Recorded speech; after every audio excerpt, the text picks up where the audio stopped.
paper signed, I guess we'll go. Sorry, you're still. No problem, no problem. We'll call the meeting to order. And Val, would you like to conduct a roll call, please? Certainly. Bender, Here. Bushnell, Here. Barb Ermeling,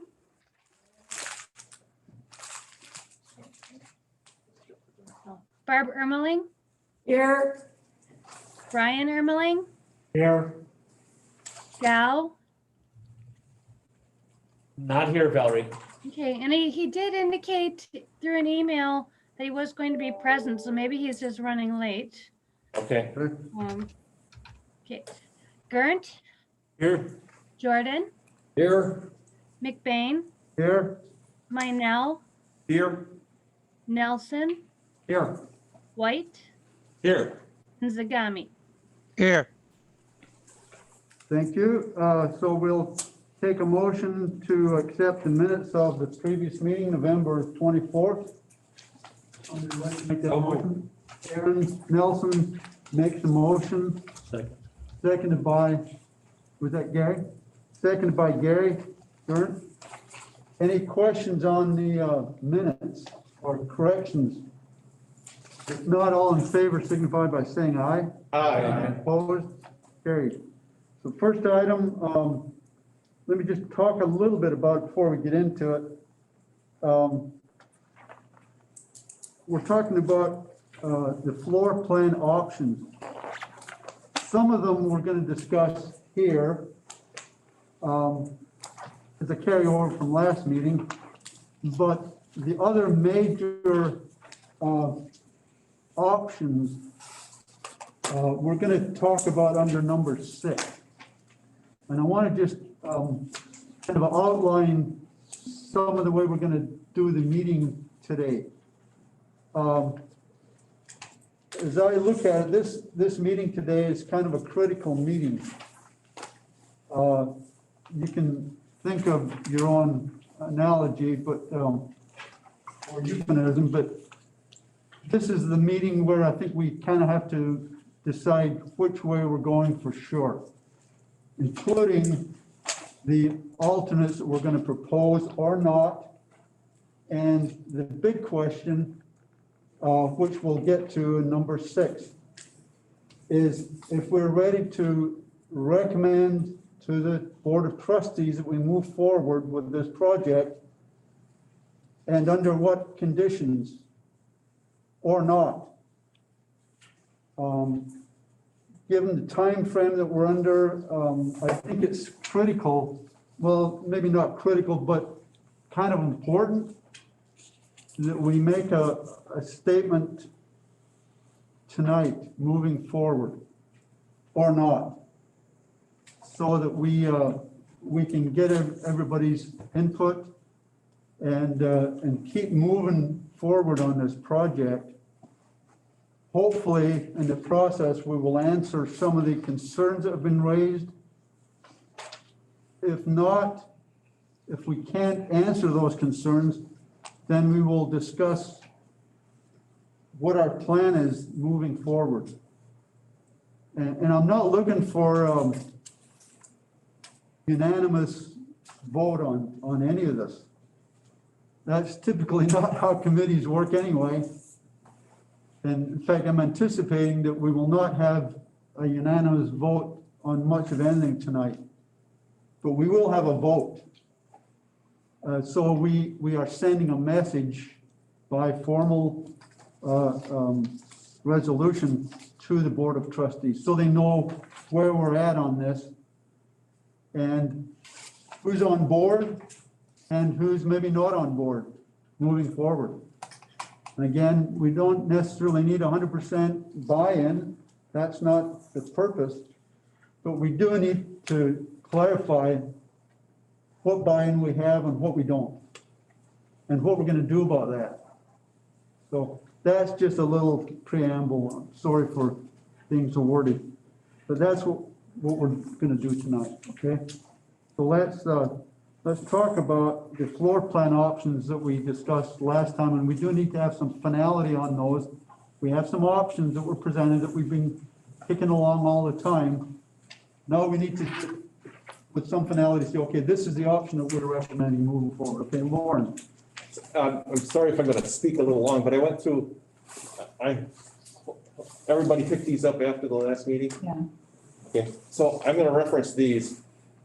I went through each one of them and did a spreadsheet, you don't have to read all that, but as far as eliminating some and accepting others, in the plate A 201.1, I feel that one corridor between the boardroom and the training lunchroom is really taking up valuable space that could be used either by the boardroom or the lunchroom, and I think it's wasted space for a corridor.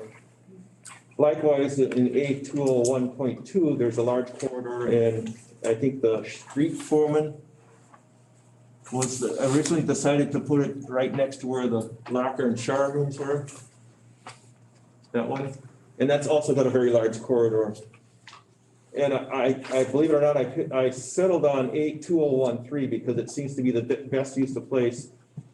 But the only thing that I found a little concerning was that there was no door between the boardroom and the training and lunchroom as an access to that facility and as an emergency exit for the boardroom. So I think if this one is decided on, at least a door between those two rooms. And trying to speed this up, the second floor level on A 2021, I saw that there were two areas where there were some large corridors. The large space off between IT services director, that space to the lower right, that one right there, and then the other space where I saw that there was a kind of a wasted space is the corridor that runs alongside the new planning and then behind the restrooms. I thought that was unnecessary and a waste of space. So I actually wound up liking A 202.2. So those are my two choices. okay, how does that relate to what we did last time? I thought last time we had a kind of a consensus on which one was preferred. Wasn't that right? No. No. No, no consensus? I could be, I am a little bit old, I could have forgot. Maybe I misread that. I thought they gave us the three sets from the upper and lower, and we were supposed to look at those and decide which one we liked best. That's what I felt. Okay, so, Then I got another set on the clouds. well, let's get into Lauren's suggestion then. And do we need, Barb, you have a question? Well, yeah, actually, I agree on the 2013 with the addition of the door. That was the one I had picked, but had put a note that we need a door in the boardroom. Right. Because we're kind of in a gallery there, if you will. But on the upper level, Let's stick with the one for the moment. You know, Okay. get that resolved, and then let's move on to the next one. So we're talking about 201.3 right now? The original 201.3. That's the same as 201.2 in the cloud. That was the updates that were sent on. The updates that were sent with your email. The day before. And we're saying now that needs to have the door included? it's the 201.3 needs a door included in the boardroom. That's about the only. So at this point, maybe to save some time, maybe we should move on each one and vote on each one if it's acceptable. Unless there are some concerns with that. Okay. Lauren, well, you had the, I have a suggestion, the only way I kept track of which ones we were talking about is on the bottom of each plate, there's a date. So that's how I kept track. If you see, one says November. The ones that came as an attachment, November 26th are the most current ones, and the ones prior to that are 24th. That's how I could keep them apart. okay. So we're talking about AO 2013, the 26th, right? Is that what you said? No, 24. On the 24th. 24th. And amended with the door added. Right. which actually turns out to be the one that's recommended in the email attachment. Okay, Like, Aaron, you had a question. What, beyond me looking at these, what would be the opinion of Michael and Keith on these floor plans?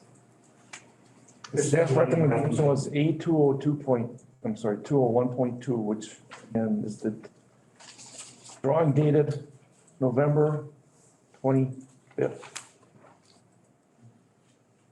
It's the So same that one as was what we eight- had up there. I'm sorry? It was the same one that was up there. just- Right, and the only, but with the other, but with adding a door between the boardroom and the training room. And also moving the foreman's office into the the southwest corner of the garage, the shop area there. That's being shown or highlighted with the cursor. So it would be up in that corner of the shop essentially.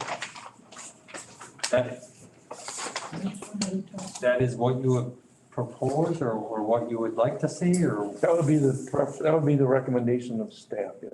so that's not even a So It would just, drawing yet. it would be a tweak of that. it'd be this layout of the foreman's office. So in this corner instead of down here. Otherwise, everything else on this plan as is. Okay, and then which one is that? That, The plan number? 201.2 of 1125, right? The correct, foreman's office is moved on 201.3. yeah. You want the foreman's office similar to 201.3 dated November 25th.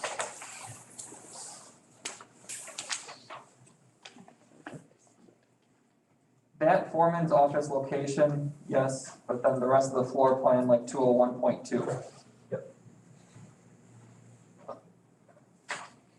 So Lauren, do you want to address that, how different is that than what you, Oh, the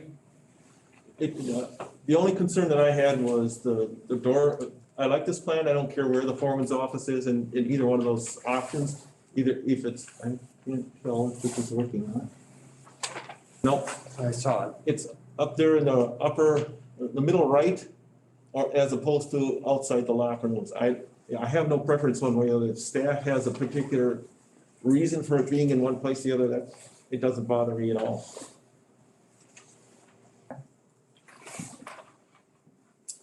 The only concern I had was the door between the two larger rooms. so then it looks like we're looking at two options. Lauren's preference and staff's preference to move the foreman's office to a different part.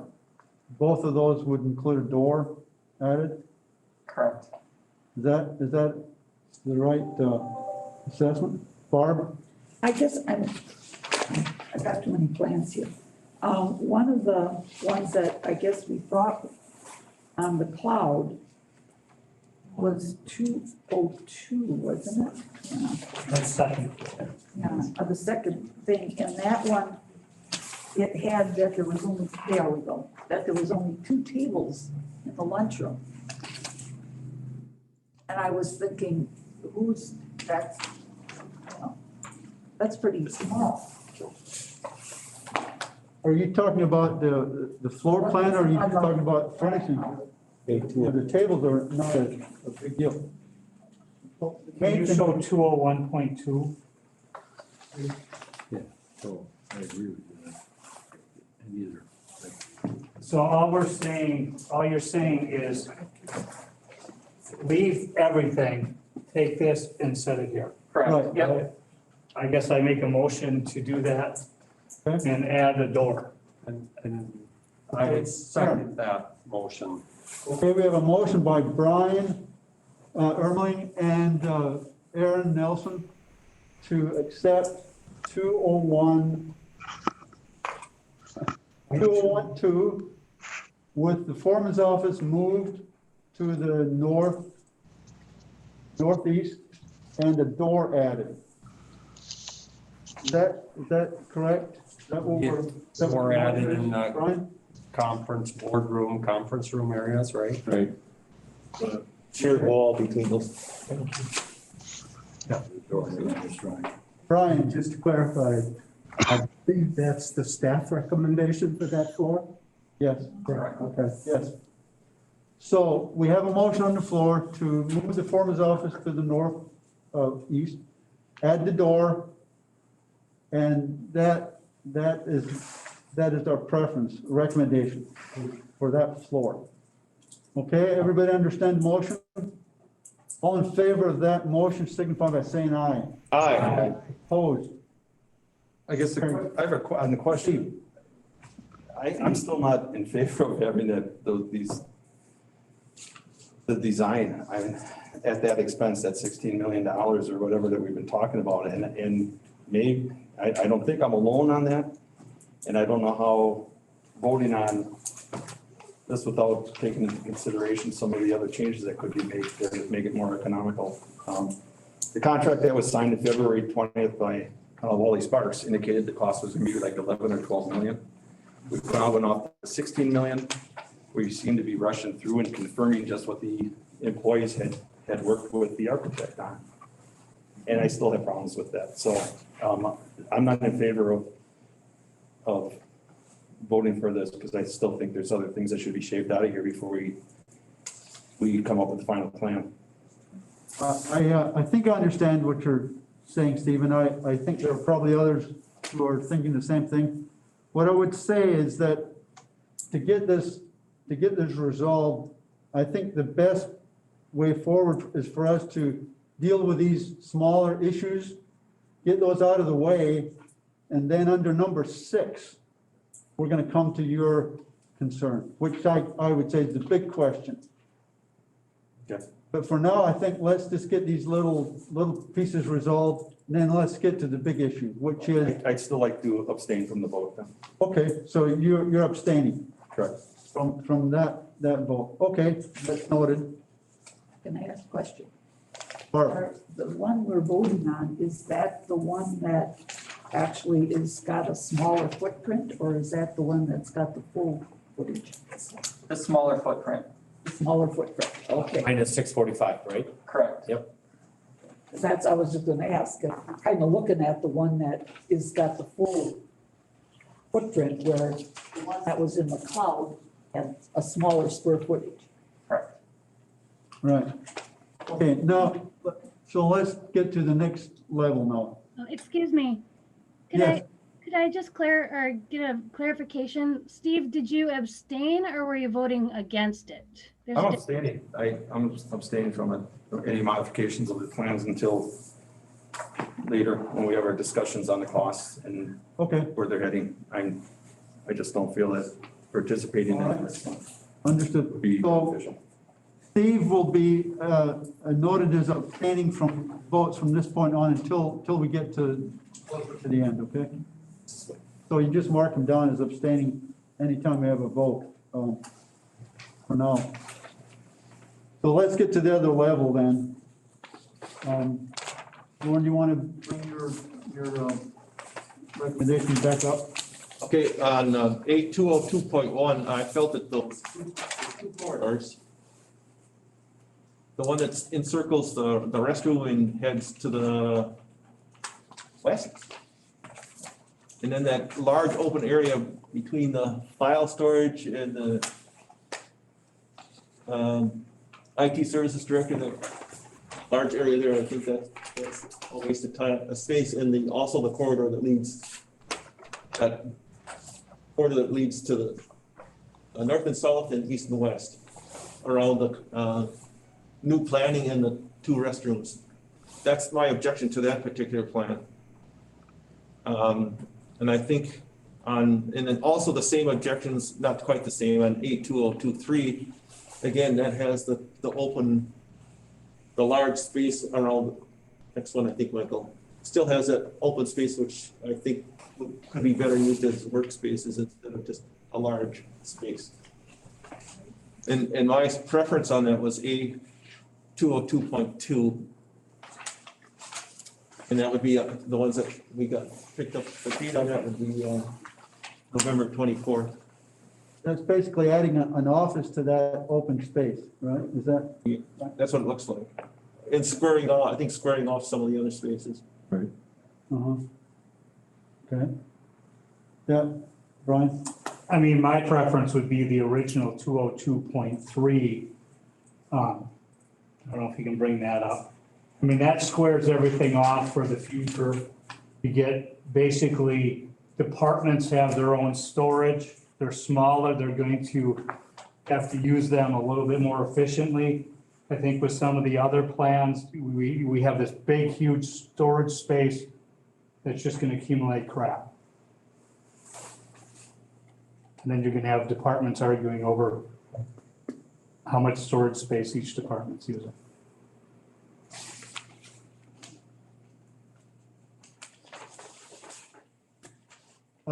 Do we have any thoughts on those two options then from John? Is John on the line with us?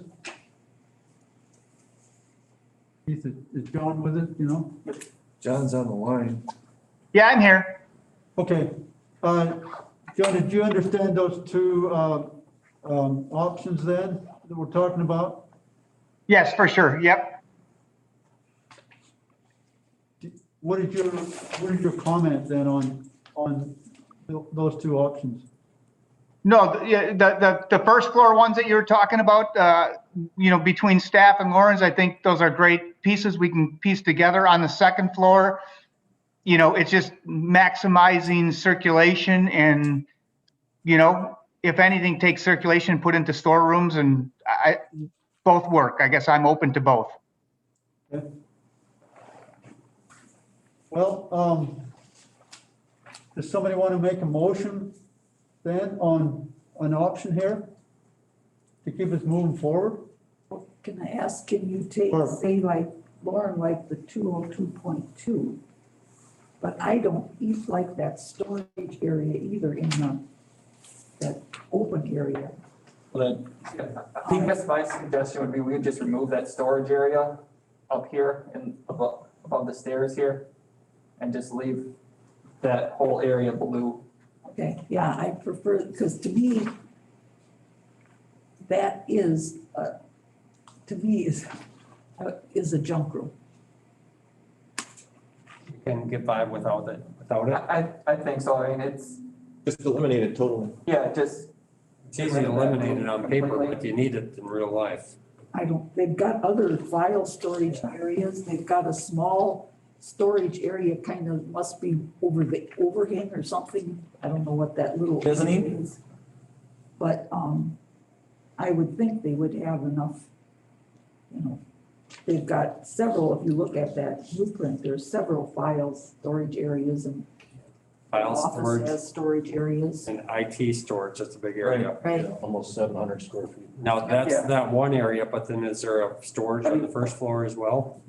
Yeah, I mean, Well, then I would say get rid of it. yeah, there's a large file storage area here where, we need to departmentalize it a little more. That can be done.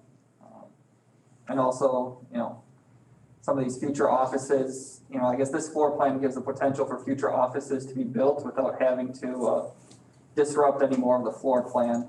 Whereas on this one, you don't have that unless you start building in here or somewhere else too, so. So That's as- one factor. So on the most part, that future office space, one, it's showing like you have cubicles, but the other, it just says future office space, but nonetheless, both ways, it's gonna be future office space. Right. So the blue that's on there right now, currently on either one of those, where it says new, if I'm on 2.2, yeah, right there. Yep. New conference room. New planning. Is that blue as well? Is that future or is that coming right away? So the blue indicates a space that currently is not in this building, if that makes sense. So we currently have a building inspector and they have an office, so that's, where my mouse is, that's red. The conference rooms that we currently have in this building are shown on the first floor plan. So there's two down there that are show up as red. So these would be conference rooms that we currently don't have in this building. That's why we made them blue. All the red are current right now, Correct. along the windows of the shop too? Yeah, I mean, it's, you know, the arborist office, park director office, Sean and Yep, Jessica have yep. offices over at Kennedy Park. Yep. You know, public works director, deputy director, superintendent, IT director. Yep, go to the left though, to the, south side. Just go planning all the way down. Planning and zoning director, so Jen. Yep. Economic development director, Tom. Yep. Assistant planner, Emily. Yep. Building inspector, Scott. Yep. Property inspector, Roman. Roman. Planning tech, Valerie. Yep. Finance support is Leah. Deputy finance director is Jenna, and finance director, Jessica. Okay. So, And then I just had my hand up, I know I'm not on the committee, but from the shop, from that bottom blue square, go down to where the shop starts. Yep. Yep, now potentially, if you draw that line from that yellow and run that whole wall to the angle, and then run that angle at whatever that is, a 45 up to there. That whole area is all open to the shop, right? correct. So we have, I mean, I know that, you know, not everybody's gonna get an outside window, but potentially, those are windows that people could look out of and look into the shop. Yep. And yet we have storage, I think, quite a bit of, Yeah, and an awful lot of storage. I know those could be new offices, but boy, I'd rather, instead of being in an inside office, I'd rather be on one of those windows and at least see the equipment, at least see movement. But I'm gonna try really hard not to talk. And that would be the original 202.3. Okay, all right.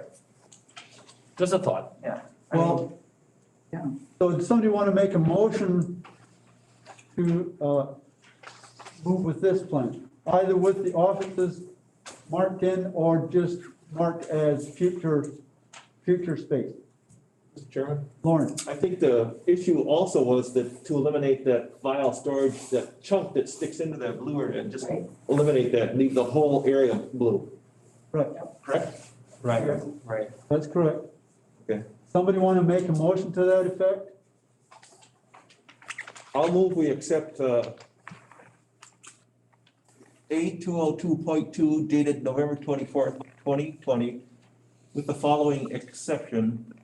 The 214 square foot file storage area be eliminated, and that particular area that would be be as blue, future space. And I don't think we need to. Go ahead, John. Yeah, and I just wanted to make sure everyone's on the same page between the blue and the red. As Michael said, the conference rooms that are on the left there, even though they're blue, they're not currently in the village hall, but we are building those. Right. The upper right big square is what wouldn't get built out. Just wanted to make sure that it wasn't misleading that blue not that you were thinking blue wasn't gonna get built. Some of the blue will be built. That, I understood that, I just wanted the file. Okay, storage- sorry about that, okay. That's Yep. 214 square feet, I think we could eliminate that and use that as future, whatever you wanna use it as future. Correct. It saves 3 walls and a door. So that area we're looking at with the two-tone blue, that will be built, right? But not completed? On the left-hand side, those two, that will be just stubbed, I have a feeling there's not gonna be anything in there. The upper right, there'll be nothing. There'll be one large open box room with white walls and no, you'll see a structural ceiling.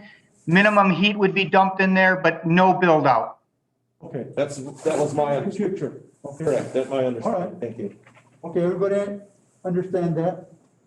So we have a motion on the floor to adopt this plan with the removal of the storage space that's currently assigned somewhere else. Do we have a second for that motion? Second. Who said that? Husheng. Husheng, okay. So we have a motion by Lauren and second by Husheng to adopt this plan that we're looking at with the future space included and the file or the storage moved elsewhere. Excuse me, can you clarify which plan we're talking about? Valerie, it's A202.2 dated November 24th, 2020. Thank you. Okay? There's no more questions, then all in favor of that motion signify by saying aye. Aye. Opposed? Aye. Brian Erling opposes, so, and Steve abstains. So the motion is passed.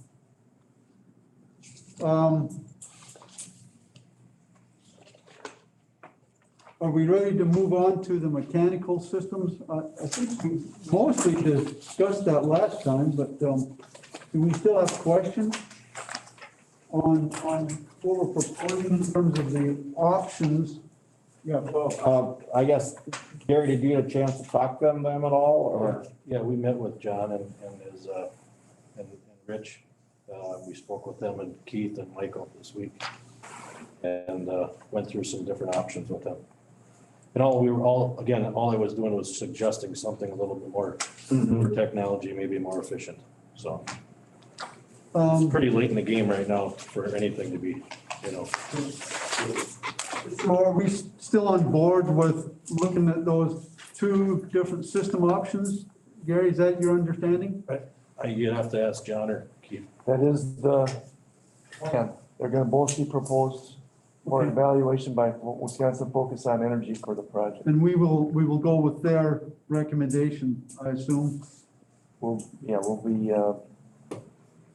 evaluating. We'll take, oh, sorry. Let John respond to that, I guess. Go ahead, John. Yeah, we'll take some of their documents and inputs, and then we'll also take that into a cost payback analysis. So they're only going to give us the energy usage piece, but we're going to take it one step farther and just make sure payback analysis is also looked at. Okay?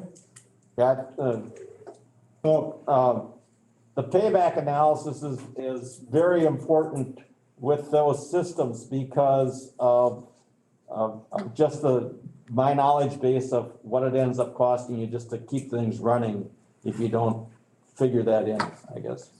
So, thanks for doing that.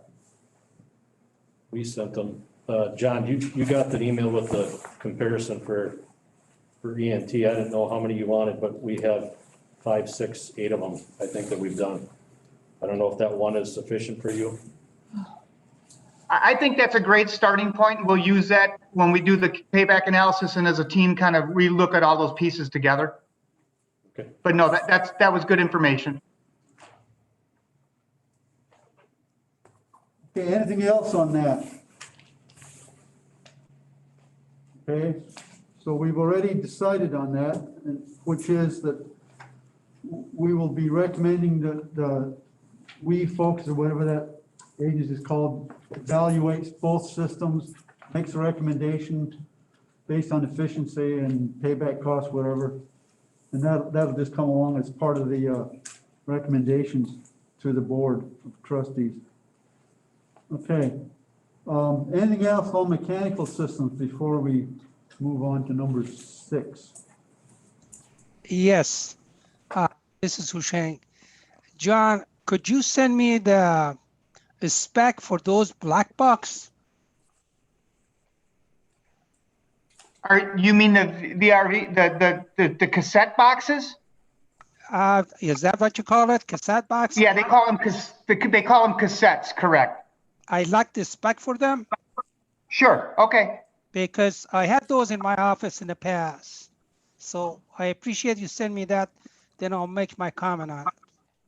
Great, yep. And all that'll come in a packet too that we give, so this Friday we have our intro meeting with Focus on Energy. And then I would assume probably within 10 days, we'll have a complete side-by-side to design the options and bundles that'll have all that also. I don't want to wait that long, but. No. I'll still send you the cassettes so you see that. No problem. Okay, thanks. John, are you far enough along that you've picked a cassette that you know you're going to utilize? Rich has given me some input based on his firm in Texas that does a lot of them. He's going to pick a cassette for the basis, for his design. but just like if it's a VAV, there'll be multiple manufacturers that are approved to be used. Yep, okay. Yeah, it's just, it will not just be one cassette. It's one cassette will be the basis of design, and then the spec will give 2 to 3 other options. Yeah, because Husheng, if, there's a lot of new technology out with those, as we spoke with John and Rich on the phone. So the older technology that was out there has been mastered quite significantly. And there's lots of different ways to approach or skin the cat when you're building one of these in our neck of the woods, so. I do believe that you're correct. That's what I want to see the spec, to see how much change is there and what are the change. Because I think that make very important in regardless which one we use, they are going to be uniform through the system. So that's a pretty important step we're taking, because those are major players through the operation of the system. Yep.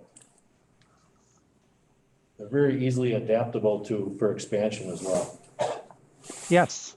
And movement of offices if you want to move walls or whatever you may have, cubicles.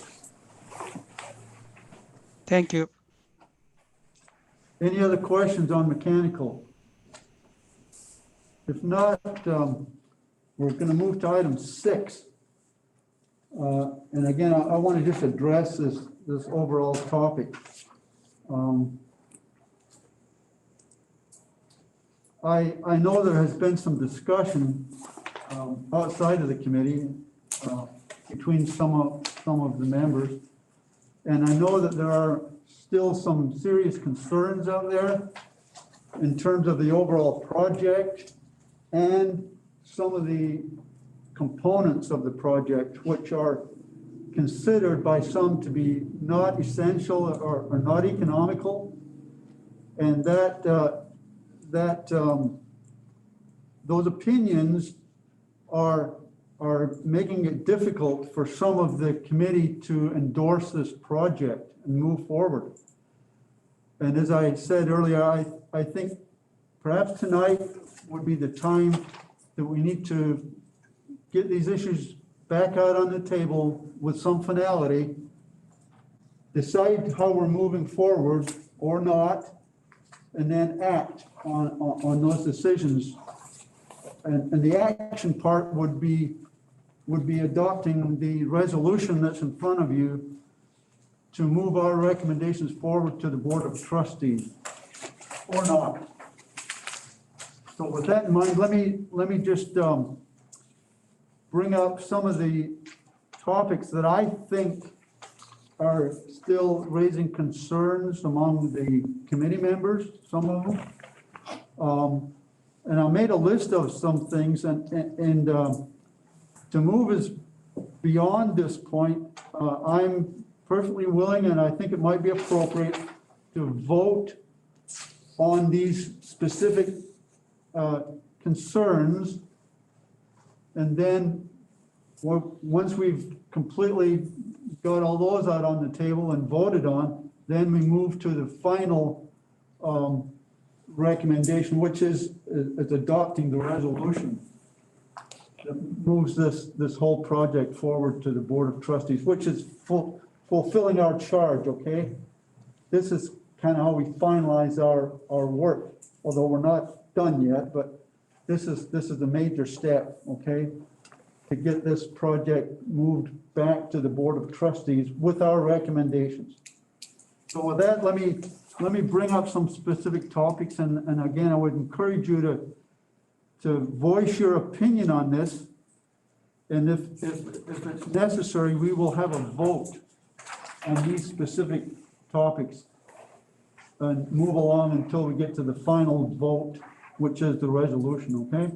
I hope that's clear. I'm not sure. First issue that I sense is still a problem for some is the wash bays, okay? Because those could be left out or changed in favor of contracted wash services, you know, by local businesses or whatever. And those of you that had a concern about that, in terms of the cost of that and the efficiency of having an inside wash basin, this is a time where you need to speak up. And if necessary, we'll vote on whether or not we need to change that part of the project, okay? So I'll just open it up here for anyone that's got a concern with the wash basin. Keith? I guess, with respect to the wash bays, just so it's understood, there's a wash bay that would use a portable power washer, which is what we do now to wash our vehicles. So our own people do that washing. This would allow for that to be done indoors, not outside on the, we do it indoors now, I guess, I'm sorry. The other wash bay is the one that would potentially have equipment that would be provided under the alternate bid item, wash bay. I guess my concern on this, bring this discussion up about taking washing off-site, we would be taking on an operational expense somewhere else that we do not have the ability to just magically create money for covering new operations. As I've stated to other trustees, I think as we know with our levy limit restrictions, we cannot raise our operating levy. We can raise our levy for debt, but we cannot raise our operating levy unless we have growth and the other things that, that permit us to increase the levy for operations. Any growth we get also is shared through other services we provide, public safety, and the like. So just so we're talking about a change in operation by saying we're not gonna have the wash bay. My I guess, take on this is that we're really commenting about that equipment in that additional wash bay, the automatic washing equipment, not the wash bay for using a power washer. Manual. The manual So one. the manual is what we have now. Right, and The automated one, who would actually pay for all the chemicals and the heat, and wouldn't that be operations? Or that no? would end up being correct, yeah. It would be If operations. we'd have that. So all that, Extra cost. yeah, all that would be extra cost and go under operations too. Okay, I just want to clarify that too. So, Okay. Okay, The option within the building yeah, sorry. still could have a manual, save that expense, that would not increase your operational expense, Right. but in a sense, save $315,000. For all that equipment. But that equipment. and the ongoing soap and the ongoing maintenance too. You're gonna need the ongoing soap and maintenance regardless, whether you have a wash bay. I guess the ongoing maintenance would be probably more. There's two wash bays in there now. One's an automatic and then there's a manual Okay, so it's $315,000 for one bay. The other bay is for them to just do mechanical washing, like Keith just explained, that they currently have here. So there's two wash bays. One was an automatic, which is $315,000. The other one's a stationary. But it would be off their pressure washer, a manual pressure washer, that's in their bid. So, So I'd like to make a comment on that too, more yet. That manual bay, why is that manual bay there when in fact you have the drive coming into the building right next to it? I mean, can't you wash in that drive area as opposed to having a separate area just for washing? I just looking at the square footage of this building. is that drive gonna be, used by the public for the drive-through or anything? Are they ever gonna be there? Barb? Yeah, I guess I had some concern about the automatic wash. I just can see mechanical problems, that it's not just you're driving, a truck and using your manual washing. You've got all of the mechanics and everything else, and to me, that just is an expense I think we probably don't need. It's nice, but I'm not sure we need it. I mean, I think we need the wash base, the manual, don't get me wrong. I mean, I can't imagine us taking our trucks and having to get them washed. I mean, they get a lot of grime and whatnot all, and I think we need the ability to clean our own equipment. I'm just not sure that we need the automatic. Gary? I think there's some references on that to clarify, we wouldn't, or the village wouldn't take them anywhere. The village would have them parked, just like Boston Supply. Mark, you guys do some stuff. You have subcontractors that come in and you have a row of equipment and they come in and wash everything. You don't, it's pretty reasonable to have it done. Joe, I think you. Crystal Refinishing does it. Well, I mean, that's a maintenance expense. Absolutely. You know, I don't know what the savings would be, just keep getting rid of the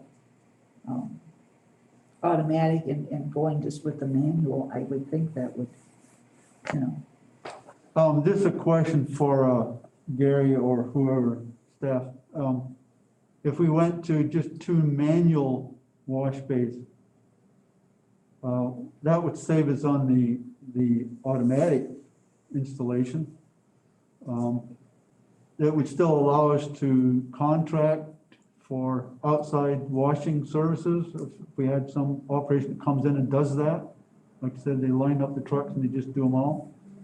I'm not sure that changing from automatic to manual though would necessitate the use of 2 bays, but it would leave the option if we just left those 2 bays manual.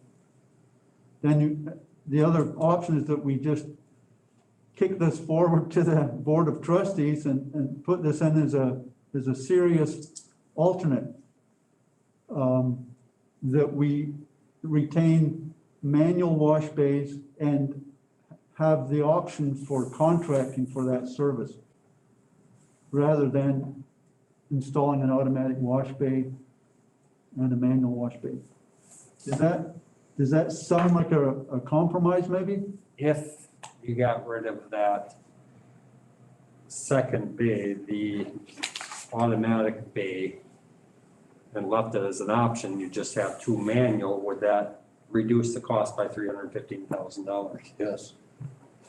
Yeah. Yes, Actually, absolutely. more than that, because you would eliminate walls and mezzanines and stairwells, and unless that's included, John would have to respond to that. But That was gonna be my question. What if we did this and just kept the manuals, what are we saving? I mean, I would think it would be a substantial amount. You know what the wash bay is on the drawing there, Michael? I believe it's those blue Yes. areas. Yeah. So how much, one wash bay, how much floor space is that even, you know, it's not gonna shrink the footprint of that building.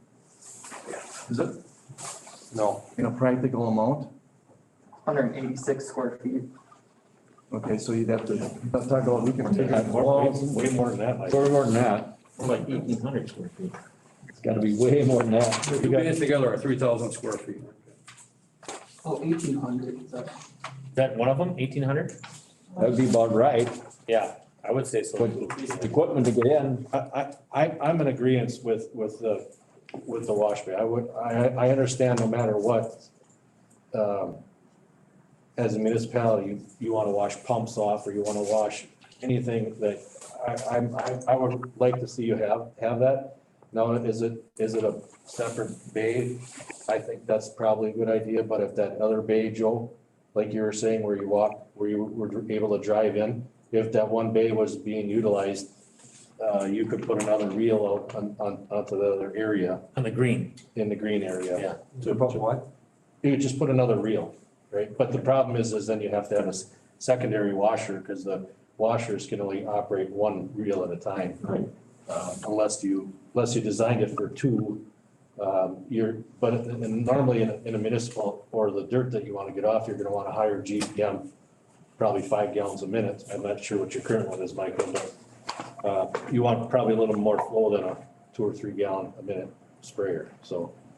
Or you had a comment? Well, as far as using the wash inside a large vehicle entrance, which is what we're talking about, using that as a wash bay, or that was Joe's suggestion, correct? right, That would great, except that if you have trucks that need to get in and out while they're sitting in there washing, are they gonna wait till the guy washes? You're gonna have to move the truck out get their stuff back in and move it back in to finish washing.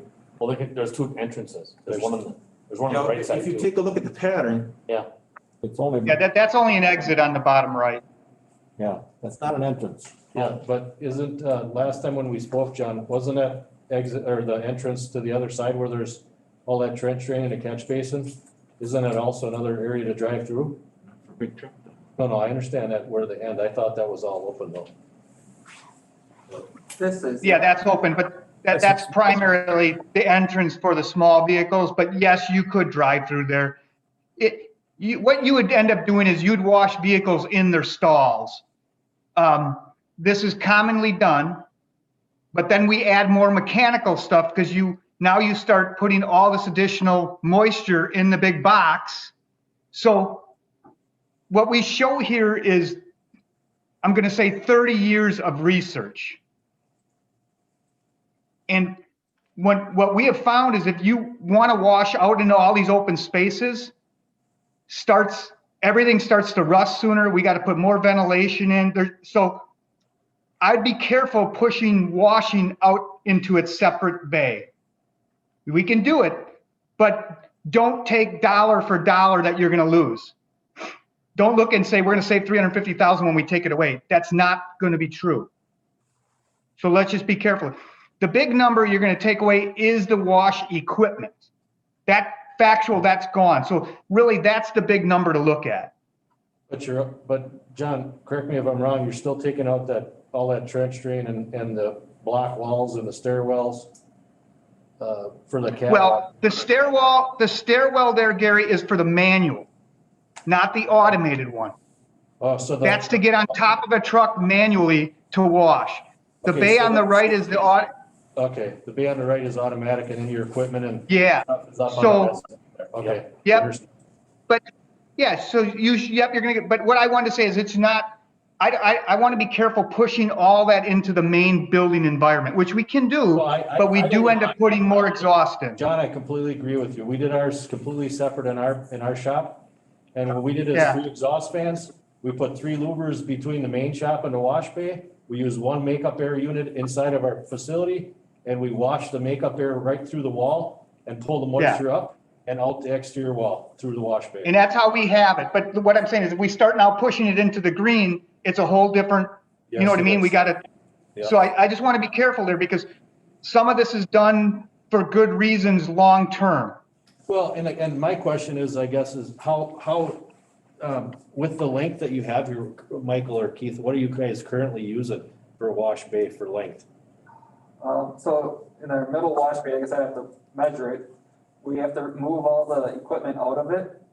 And then we pull in whatever truck it is that we're washing. Yep. And then, So right now, if you're gonna pull a truck and you got, it looks to me like, John, is it like 20, 60, 70, 80 feet or something like that, is it possibly? Long? So you can pull. In the long bay, we will get 2 units in there to be able to wash. Yeah, Our you goal wash is them to, and you pull them up, and Yep. the next ones come in. yep, yeah, yep. There's really no need for the automatic. What I would suggest is if the committee here and the board decides to go down to 1 wash bay, we just create 2 enter aisles, which also gives you other areas to wash kind of in this area and get rid of the walls, you know. So take the manual, slide that over to the right and just, because if we just chop it off on the right-hand side of the building, all we're doing is taking a 90-degree outside corner and putting it on the inside. We got all the same exterior wall. We're not going to gain that much. So to me, I'd rather leave it in the green and then just create a second drive aisle, which can be for other things. Can I step in? Yeah. I guess for all of us to talk educationally about this, I think some of the goals that we're trying to do is, we're trying to get this building down to $10 to $12 million like it was supposed to be. That's why some of us on the committee are having issues with how we go to sell this thing to a taxpayer that's gonna call pissed off when we can't have buy-in ourselves to understand why it's gotten to this point or how big this facility is.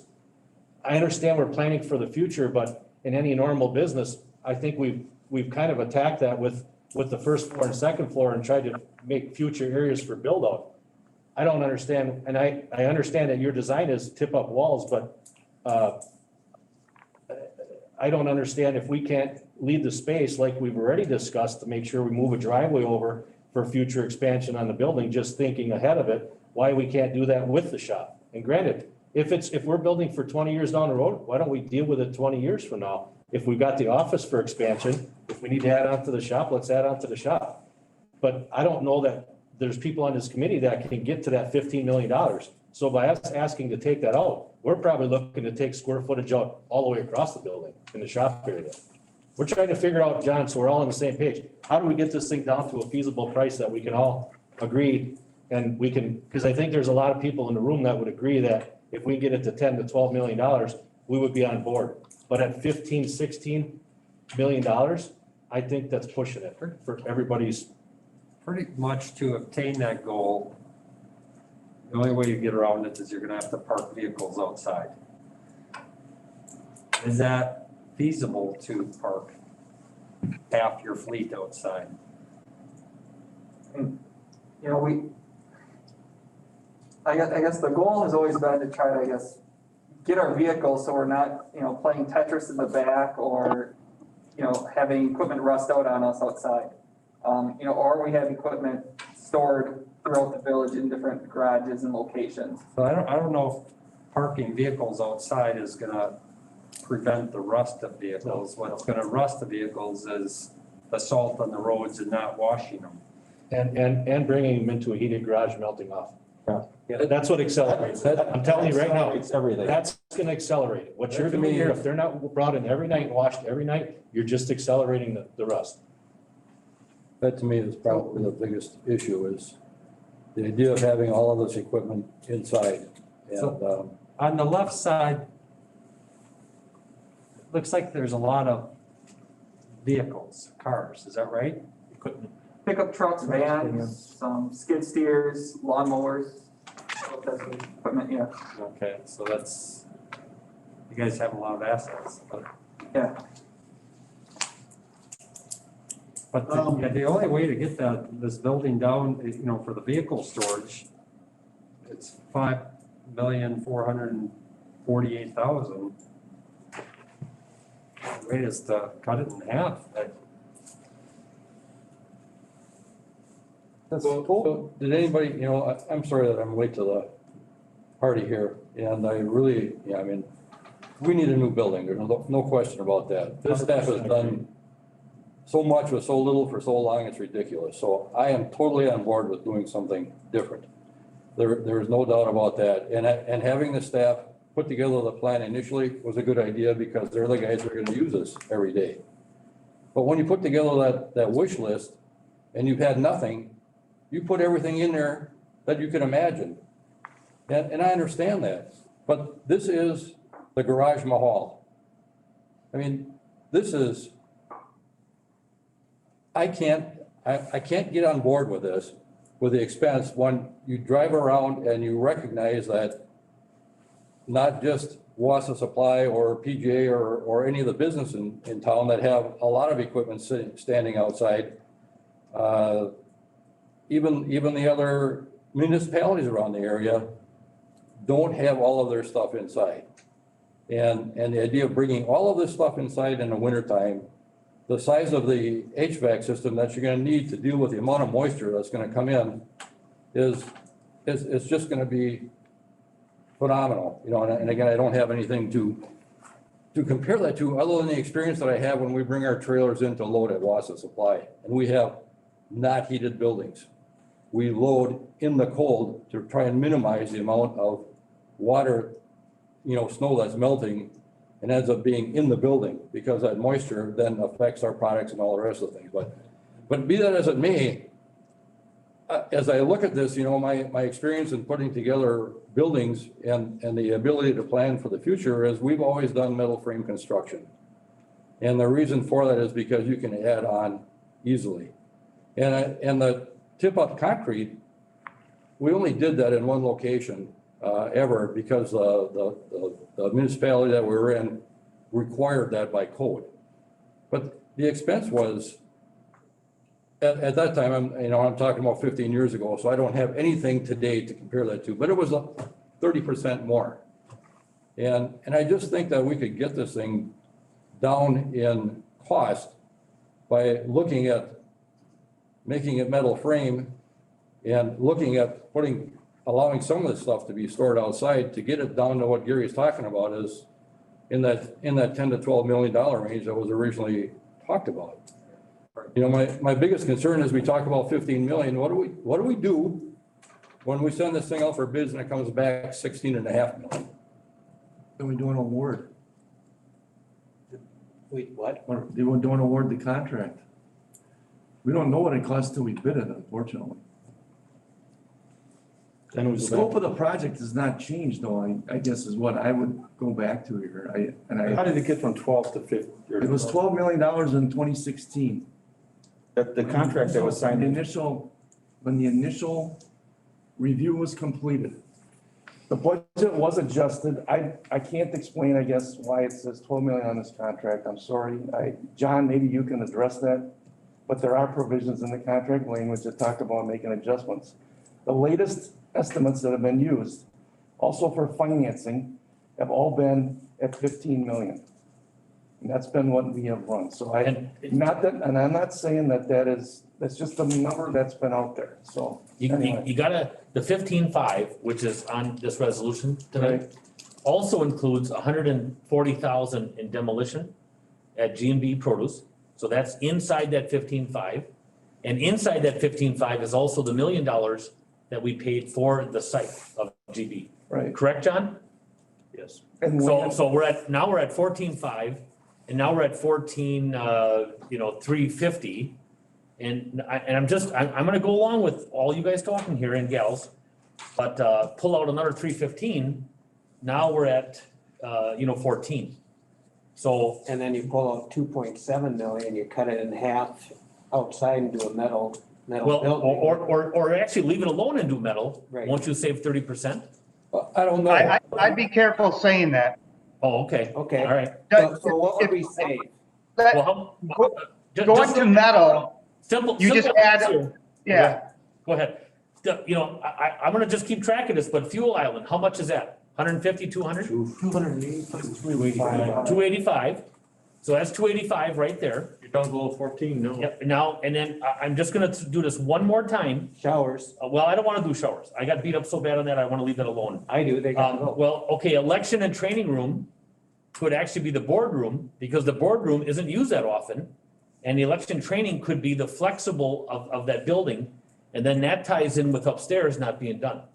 So I'm just saying, if you start putting these, it sounds like small stuff, but we could get there. So I'm gonna try really hard again to be quiet. So I'm not on this committee. Yeah, I don't think anybody's, you were gonna talk, sorry. Well, again, Go ahead. I've been on this process or been involved with this kid already for, 2 months now. But, so I'm not familiar with the history, but as far as the building storage, and I'm sure this has been discussed, but I haven't heard the discussion, but what difference would it make? Would it make a big difference if you utilize this facility back here for half your fleet? And then you just had some, there'd be some back and forth, but some people would start their jobs right here in the morning, start the truck and are your vehicles used every day or not? Aaron, are you talking here? Here, right here? Where things are currently. Yep, well, we'd like to sell this and get rid of it. Demolish and sell. And, or sell as is, hopefully get a $500,000, I don't know. So take that $500,000 and put up a new building outside, cold storage, to keep half your fleet in at the new site. Well, that revenue from the sale of this property and it'll be figured in anyway, no matter what we do. I mean, that's just a given, that that's gonna hold down some of the debt that we have to take on to put it. I mean, assuming we can sell the building in a reasonable time frame, whenever we sell it, that money will just go to the village budget. So that's not even, something that we need to decide because it will be done anyway. Or, A couple different ones, but if we took the trucks, I guess, or even all the little pieces of equipment, you're saying we could build a cold storage, what would be the advantage of doing the, unheated building versus having them in a heated? What? I can kind of answer that. I think maybe what the best thing to do, what, in the past, what I've done is maybe we take the right-hand side and we take, each bay is about 30 feet. Okay? We come up with an alternate plan that cuts off whatever, 90 or 120 feet, and we bid that as an alternate. And then another alternate is a storage building. And then you got kind of this mix of numbers you can look at and say, we just did this south of you where the main building came in at X, whatever, $80 a square foot, and they saw that the extra 90 feet was $35 a square feet. So then they were able to analyze it off true numbers. So I'm willing, if you guys think it'd be better to cut it that way and truly go for bids and see what the extra 120 feet costs compared to another. Because typically when we cut a building and you just build another storage building, now you're running utility, it really, we have found it's better to build the biggest box possible than a whole bunch of little boxes. So I think I could help give you all these different scenarios to look at. So I don't know if that's an option. I wouldn't want to sit here tonight and say, let's cut off 120 feet and never have the option of looking at what that costs. I'd rather take our work and put the bid specs together of the two different options and bid it that way. And then the committee and the board or whoever can look at those numbers. Is that an option? yeah, And or even if it's an unheated building, part of it's unheated and the other section's heated. Correct. The battle we get into with that is anything over 5,000 square feet that has vehicles of this size in it need a sprinkler system. And then now you're going, so we can look at all that, but it just starts messing with the cost so much. But we can look at, I just throw out the idea that it might get us as a way to kind of see what we truly need and see what the true numbers out there for the box. Well, so the other question I did have was, Keith, you had mentioned the like operating expenses. You guys don't have any room for those. What is in the budget right now for heating and electric for this building? Because I've got to imagine it's probably 3 to 4 times what you're paying now. I guess that was a number we were hoping to get a handle on with the focus on energy evaluation. John, I thought had done we had asked that question, I guess, a week or so ago. What an estimated. Yeah, so change or savings. It won't be 3 to 4 times.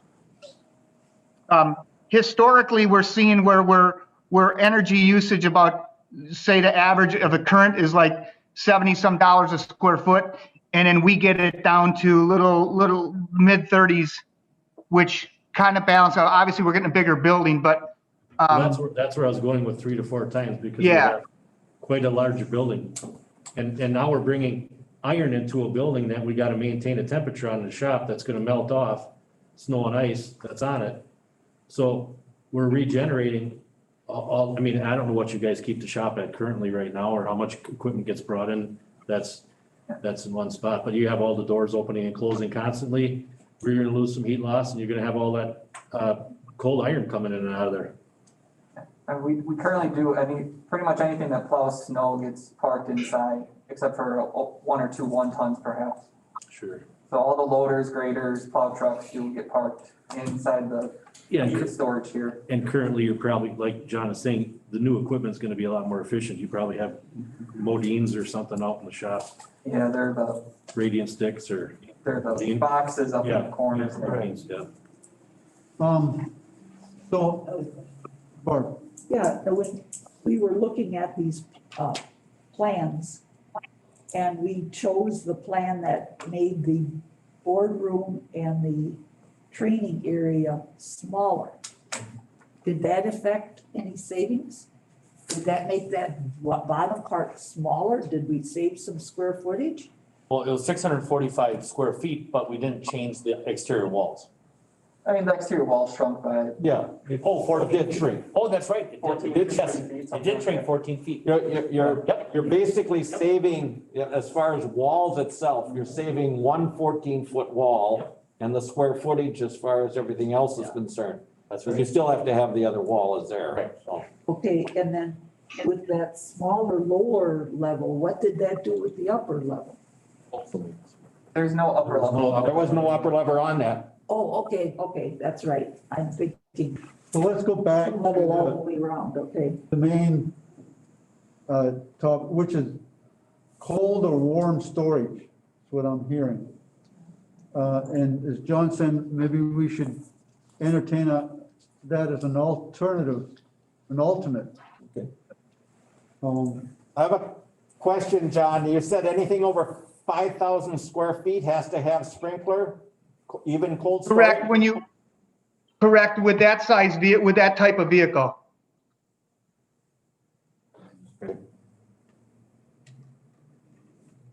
So you'd have to introduce heat. Yeah. for that Yeah, system. we would have tempered and Or what? just so, Oh, okay, It messes with their calculations. okay. The other problem that you'd have is, John, you're still gonna need the NO2, CO2s in there, and are you gonna need the makeup air in there?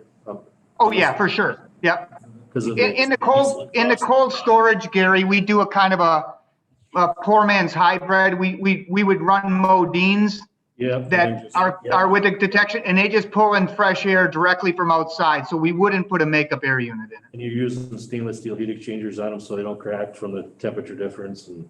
Correct, but we would do that, it'd be it's kind of a bare bones way of doing it. Yep, we've done that. It's a good idea. It's cost savings because you don't need to spend that kind of money on this, especially if it's cold. Yeah. So, So if that was cold storage for the go ahead, Steve. trucks, what about the cold storage on the other equipment, the trailers that were there, lawnmowers, or what other equipment that, was mentioned when they were meant, what I mean, as far as if that was cold storage, does that have to have sprinklers on it or not?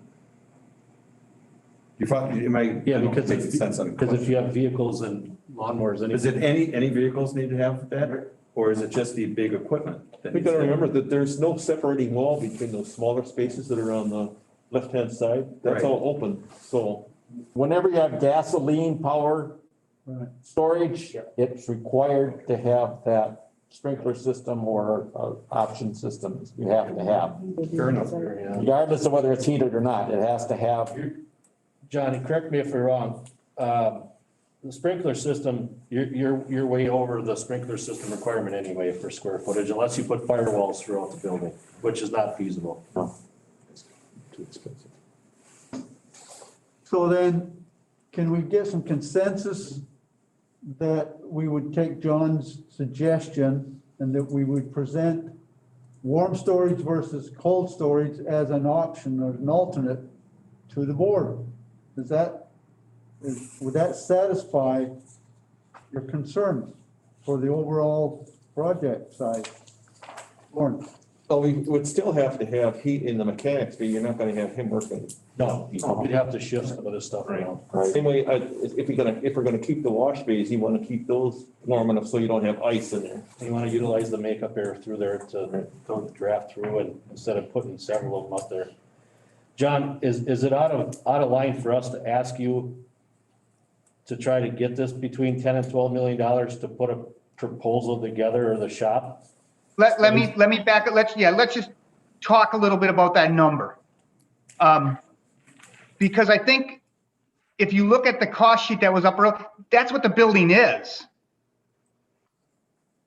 Now, if you're saying to get the total project, right there's the building is at 10.5.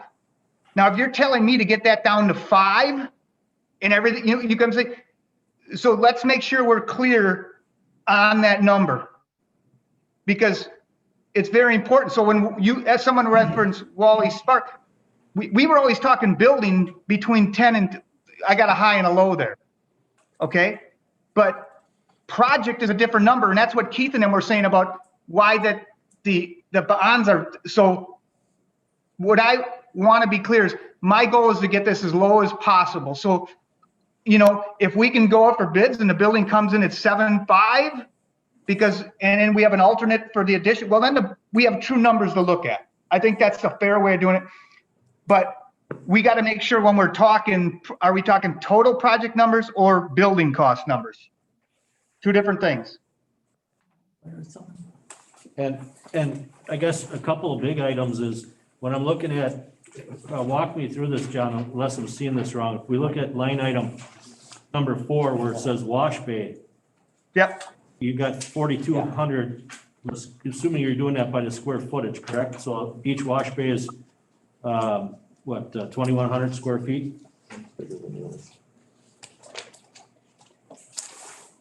Yeah, take an average. Actually, the auto wash is bigger than the manual wash. Okay. Oh, yeah, okay, yeah, all right, I see what you're, yeah, the automatic would be larger, you're right. Yep. So that, you're saying that's the cost of that wash bay. Then you go down to line item 27 is the wash bay equipment. So that's what the 210,000 is gonna, is that the automatic wash equipment? Correct. Yeah, that's automated. And the very last line is the pressure washer for the manual. Okay.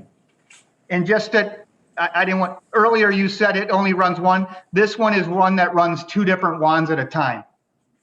That'd be great, because then you could have, if you got 2 trucks in there, you could wash one on each end. Yeah, so we don't put 2 pressure washers. That unit has got the PSI to run 2 wands at a time. That's awesome. So we can eliminate some cost in that wash bay, correct? And we can also eliminate, so that, you know, out of that 315,000, if we had one drive-through wash bay, that could house 2 trucks, are we gonna say that, is it half that? Is it 100 and?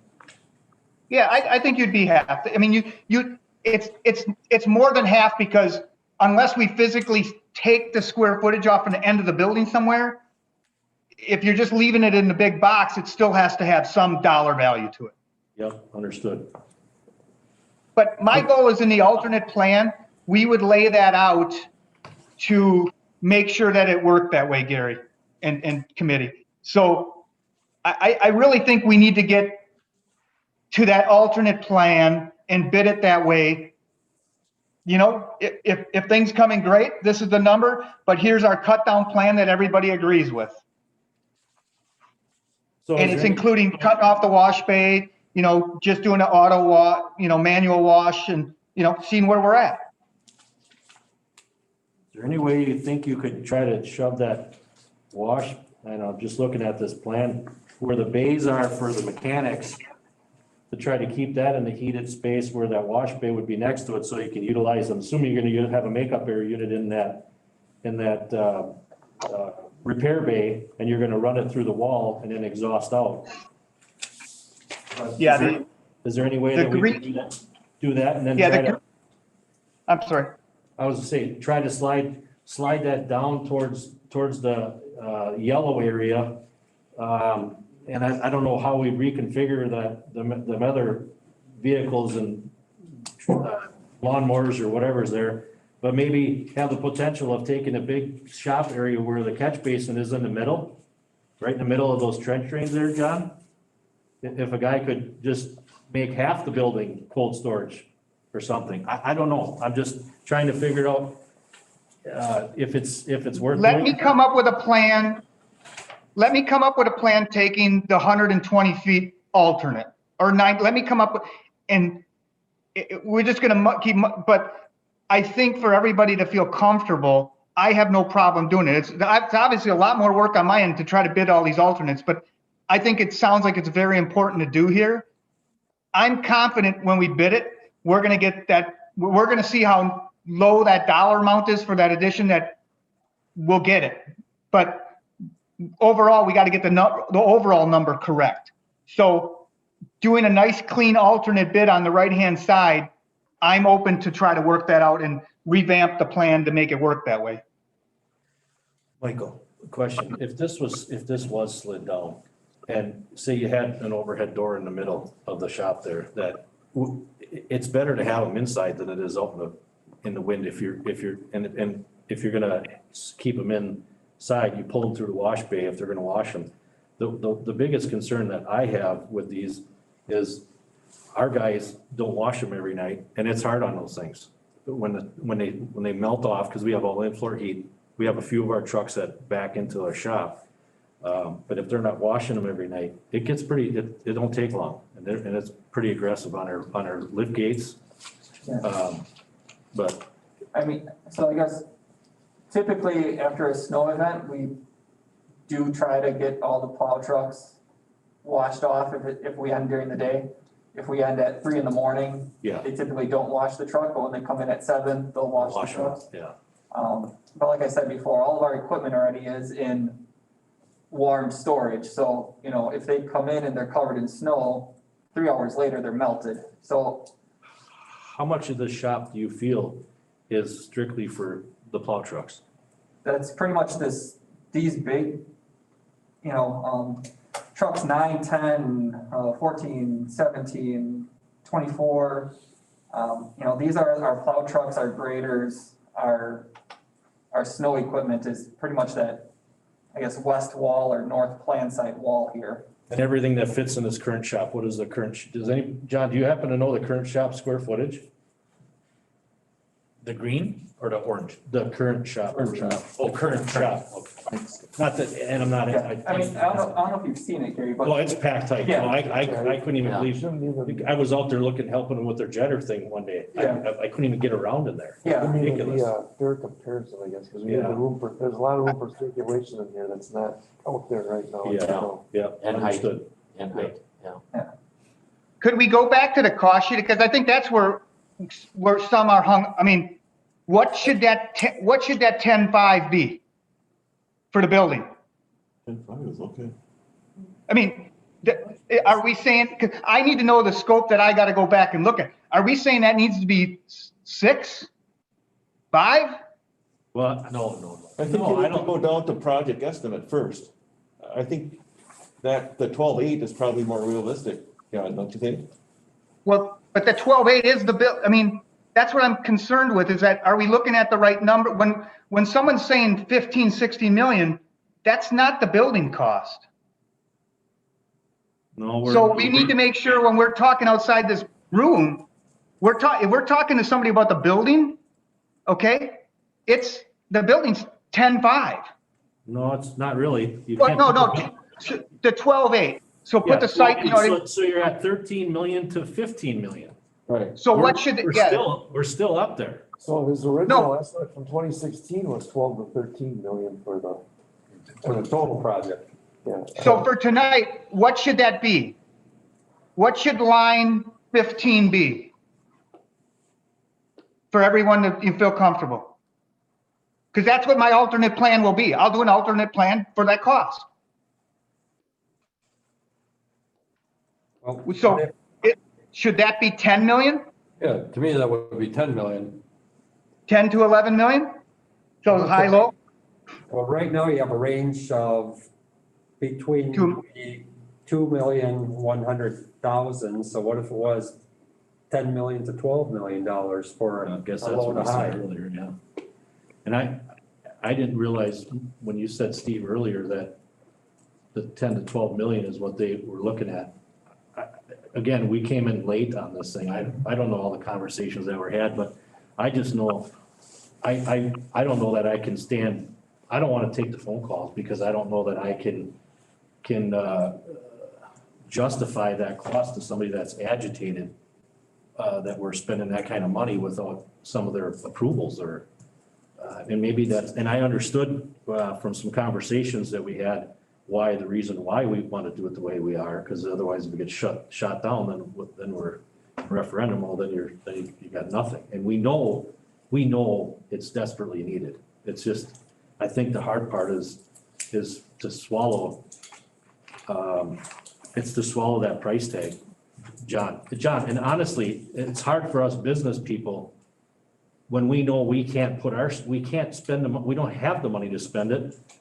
And, and if we did, you know what we're adding? We're adding more taxes, we're adding more cost for building, we're adding more cost to maintain this, or to pay our electric and gas bill to try to house, putting iron into a building that you gotta continually heat every day. That's a lot of energy loss bringing that iron in. So for us business people, we go, excuse my French, but the poop's gotta stay outside. There's no choice, but, because how do you absorb another $20,000, $25,000 tax bill and probably another $30,000 to $40,000 in energy costs in a year, plus the cost of the building.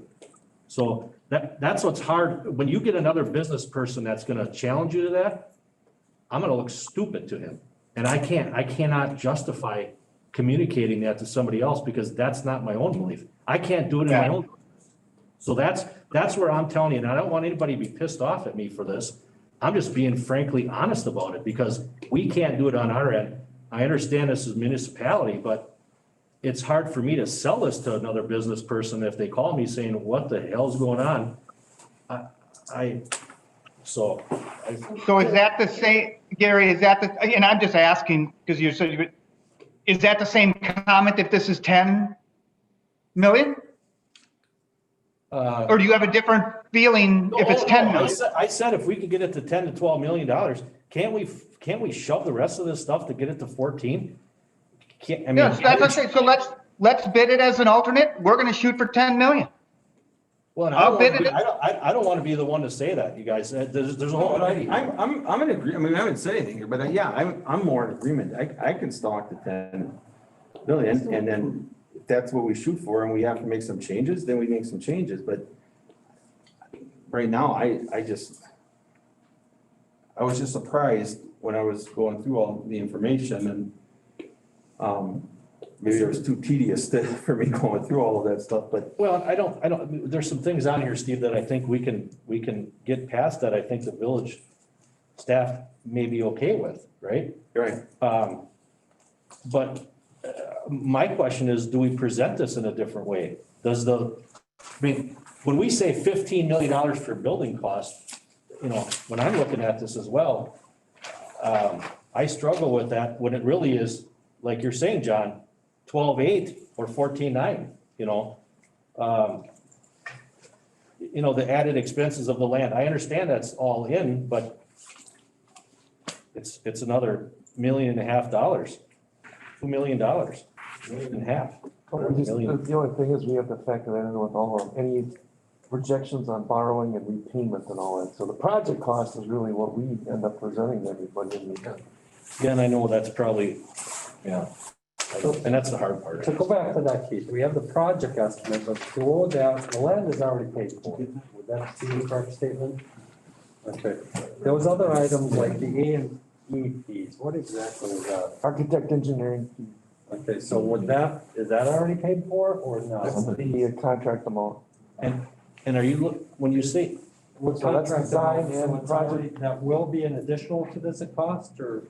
We're incurring some cost already on design, but that includes also, project delivery or project oversight as well. So when we go out to get a bond for this project, the bond is gonna be based off from the project estimate? Project Bid. cost. Project cost, where is the project cost? Well, no, till we get bids to that. Well, right now, it's that 14.4 to 16.5 range that you see right. so line item 22, right? Right. And Keith, the reason, I guess that's where you and I are trying to figure out. Well, that's what we have to be talking about, that bottom line, but if the land's already paid for. Well, I think they're trying to borrow that. Yeah, that'll be borrowed. Short, it's right now on a note. Okay, so it's not paid for, it's more. No. Kind of sort But of. it will be paid for through a refunding bond at the end. So all we're doing is borrowing a note today that will be paid off and rolled into the bond later. Okay, got it. So I have a that's, question, or Gary, probably directed more at you than anybody else. So are you suggesting as an alternate that we take all the equipment that is now in heated storage and build a cold storage area and put these in there? No, I mean, I think you still need your heated areas, right? Well, Maybe there's part only, of it, yeah. maybe there's only half of that, you know, if he can get those bays, maybe there's half of it that's not. I don't know what that does to the budget. If it does 100,000, 500,000, maybe it's not even, like John said, maybe it's not even justifiable to think that. I don't know. But I believe, Well, I understand we need like for the wash basin and the office areas and some of these other ones. But if you're talking like the trucks and all that, you're bringing them full of snow into a building. It's, you know, all that, would you be better off having them stored in a cold storage? They would bring them in to wash them off, I would think, you know, periodically, and then put them in cold storage rather than in a heated garage. I think any person that's plowing snow likes to get into a nice warm truck. Oh, sure, I'm sure you like to. It is, and we've had that situation where we've had our guys pull equipment in, try to leave it dry off enough to pull it outside, get the next one in and wash, but it's very time consuming, which I understand that is, you got a lot of people coming back at all at one time, whether it's 3 o'clock in the morning that want to pull them in, or, you know, they just want to get them in and they want to get home, and then maybe the next day they wash them, but. Well, what about the small equipment here, the, I don't know, what it all is? I think if we task John, and maybe I'm over speaking myself here, John, but you know where you can cut some costs out of this building, and maybe there's an alternate for steel versus tip-up walls. I don't know if that's gonna, because your tip-up walls, are you gonna do, are you doing scuppers on them? Are you doing roof pitches with it? Are you doing interior roof drains? What are some of the cost impacts on some of that, or is the steel building design gonna be that much cheaper or not? We have gone through this a number of times. The steel building, when you try to implement what we need to do here, the tilt-up walls, there's no exterior columns. We go to a steel building, now we got exterior columns, exterior frames, which are footings, foundations. I mean, it just, and then the roof loads are different. The repair bay, the orange, to put a crane in a pre-engineered metal building just blows up the cost. So I would look at different facade materials, like maybe we take an alternate to paint the precast instead of having a pigmented in it. So I'd rather use historical things that we've done to show that where you truly could save some money. The steel is, I can tell you, is totally two different animals. You're talking a steel building has a lifespan that truly can be tracked. A precast building, this thing's 7,500, you know what I mean? Once you put up this precast building, you're not redoing the walls. A metal building, you will be redoing the walls. So I think we could look at other areas to better save the money. And my big thing is look at the addition, you know, the alternate of how far we build to the right or to the north, and really work hard. We're going to get the best number possible and work the hardest to get that number. It just, I think you got to leave the box generally the way it is, the mass, and then we'll work from the north wall heading south with an alternate. Okay, let's try to get some consensus. Brian? I'm not an engineer or anybody, but I'm coming back to John's question.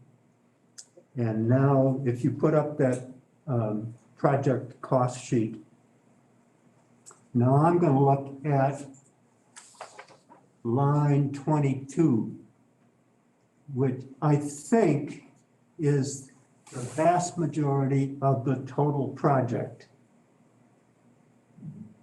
including the new land and the demolition and all of that. It seems to me that we need to say to John and to the Board of Trustees, what do we want that line 22 number to be?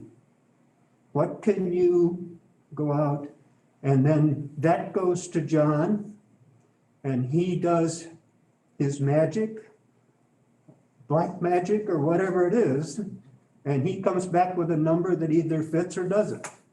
And then it's up to the trustees to say we do it or don't. That's mine. So were you talking when you were saying, you know, what you were gonna be comfortable with? Barb, can you speak up a little? I can't hear. Okay, I was just saying what they said they would be comfortable with. Was it the 10 to 12 or is it the 12 to 14? I guess, what is your, you know, what are we looking at to try and reach? Well, if you look, again, I think we have to look at the bottom line, what the taxpayers, We have what to the look at note. item- Well, yeah, I understand. We don't want the 14, 16. That I've gotten, Right. you know, that, If- are we looking then at 12, 14 or are we looking at 10, 12? I think your I think if you go design down has to- to know what we're looking for. If you go down to 10 to 12, I think that if you go down $5 million, I think it's so drastically gonna change Yeah. the plan. Everything that we've been talking about is gonna be out the window.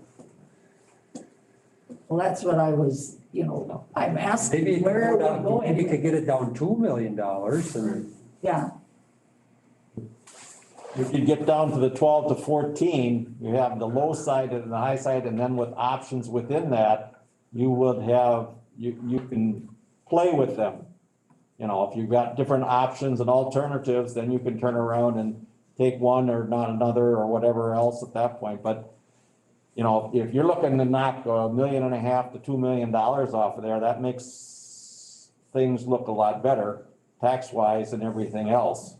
Much more saleable, I guess, at that point, especially when you turn around and you look at it and you say, this was $1 million for the land and this was the equipment that we turned around, we put in there was the equivalent of $500,000 and so on and so forth. That turns around and takes that, say you're dealing with 14 and you take it down to that $1.5 million of equipment, that takes it down to 12 and a half. That's a little bit more workable, I think. And especially when you turn around and you say, well, we have built into that, at least in the office area, we have that. We also have the ability down the road to expand our shop area without a lot of extra work to it. Build it up. John, I have a question. Sorry. Looking at the estimates, John, the special items starting on line 23, those are not included in the 14 to 16, correct? yes, they Yeah, are. they are. Yeah, they are. See, it's carried up there in the blue on line 8. Surprised in line 8. Line 8. Okay. So, oh, I see. Okay, so we've already got a start on reducing some of these items. Right. We've talked about wash bay being manual instead of automatic. We talked about Field fuel island. island, which was the thing we were gonna get to next, but that's definitely, certainly an alternative. In fact, while we're on that fuel island, I just want to raise this question for everyone, and we may vote on it or not, depends. But do we want to consider the fuel island, taking that off as an alternate? Right now, we've got it as an alternate, which means that the Board of Trustees will have to make a decision if they want to go with on-site fuel or off-site contract type arrangement. Do we want to give the board that option, or do we just want to take the savings and take the fuel island and the on-site fuel out? Which then we can say with a straight face, well, we've saved that amount of money. I'd rather just take it out. I would take it out too. Just to have Take it it out? out. Gary, can you explain, I mean, I know most of the board is here, but to the board, you had talked about having like a tanker or whatever, I don't know, sitting here, you can have it without having a fuel island? Yeah, yep. I mean, I guess that to me makes more sense than Yeah, there are a lot of options that we can go beyond. But I think they Oil. would for the rest of the board to know that there is other options besides the fuel aisle. Yeah, and I think like Joe has mentioned earlier as well, that, there's Joe and I think Mark had mentioned it, and Steve had mentioned, there's 3 really good vendors in the area that use them, bid them. Right. Bid it. You guys bid all kinds of other things, bid it, and they're who you go to. And the other thing I think is a good idea with that is now you're interacting with community members and seeing people, building relationships with people from the community as well. Let's, to cut the discussion back a little bit. Let's go with show of hands, those who would prefer to take the fuel island off the table as an alternate and just go with the contract options that are already out there. Okay, show of hands, everybody that want to do that, okay? 1, 2, 3, 4, 5, 6. Those who would be opposed to taking the fuel island off as an alternate, show of hands. 1, 2, 3. So 6. Explanation? Yep. I don't think it hurts to have it as an alternate in the bid. You can always scratch it off. But I think it's a good idea to know exactly when you get bids, what it's gonna cost. This is an estimate, correct? Yeah. Right, so we don't know what it's gonna cost. What, the 285? The 285. Oh, it's 285. Yeah. Oh, yeah. So to me. There's no estimate. I guess one of There. the reasons that it's not just the cost of the fuel island. Then it's, who's gonna do all the record keeping? And all of the other stuff that goes with that, then the maintenance, and then I don't know exactly what the state inspection is.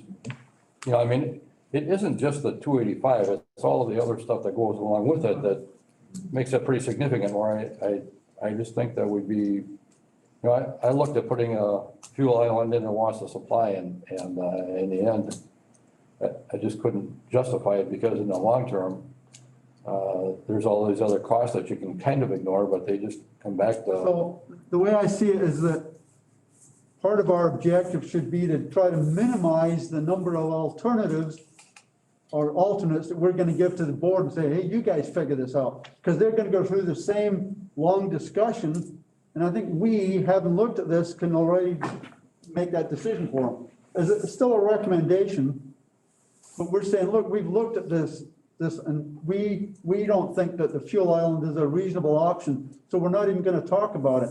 Right. Well, because of the vote, it's off the table anyway. It's the 6-3, it's off, so. Right. I will concede. So. I just want to mention, Bart, when you ask that question, they will pull a portable trailer on site with a gas engine for you for nothing. They don't charge you anything for it. They will monitor it, and if they're there every day, they can put it on an everyday route that they just come fuel it. Okay, so we know the options are out there. The options are out there, we voted on it, and it's off the table as an alternate to the board, okay? Let's move on. Doesn't pay to beat the dead horse. Wash bay equipment, that we said was, we were getting rid of the automatic one, right? Say again, I can't hear. The wash bay equipment, we were, I think, pretty much in consensus that the automatic one was out. Item 27. Yep. Right, so do we want to do a show of hands on that also? And again, it's one less alternative for the board to have to deal with. Show of hands to take the automated wash bay out. Okay, 1, 2, 3, 4, 5, 6, 7, 8. Okay, it's out. There's no longer an alternative, it's gone. Well, let's go back to the main question. Can I make mention, there's also some savings up in line item 4 that John and I talked about earlier. With the eliminating that wash bay, you're able to eliminate some of that cost in line item number 4.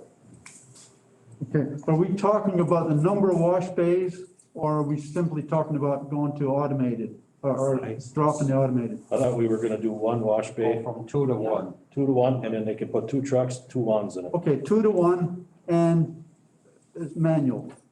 Okay. That would exceed what you currently have right now by a long shot. Yep. Yeah, we got 1 right now, so I guess 2. Yep. Okay, all right. Plus, it's gonna be open all the time. Yeah, it'll be open all the time, so we don't have to shuttle equipment back and forth, so. So who knows what cost that would. So let's come back around to this question that has not been answered yet, and that is, can we give John a bottom line number? He has to have something to shoot for. We can't sit here and say, well, we gotta reduce these costs and we gotta get it down to what? What are we telling him to do? And, you know, to beat an old horse, but you get what you pay for. Okay. And our goal is to show the board, okay, here's what you get and here's what you would pay for this. Here's an alternative.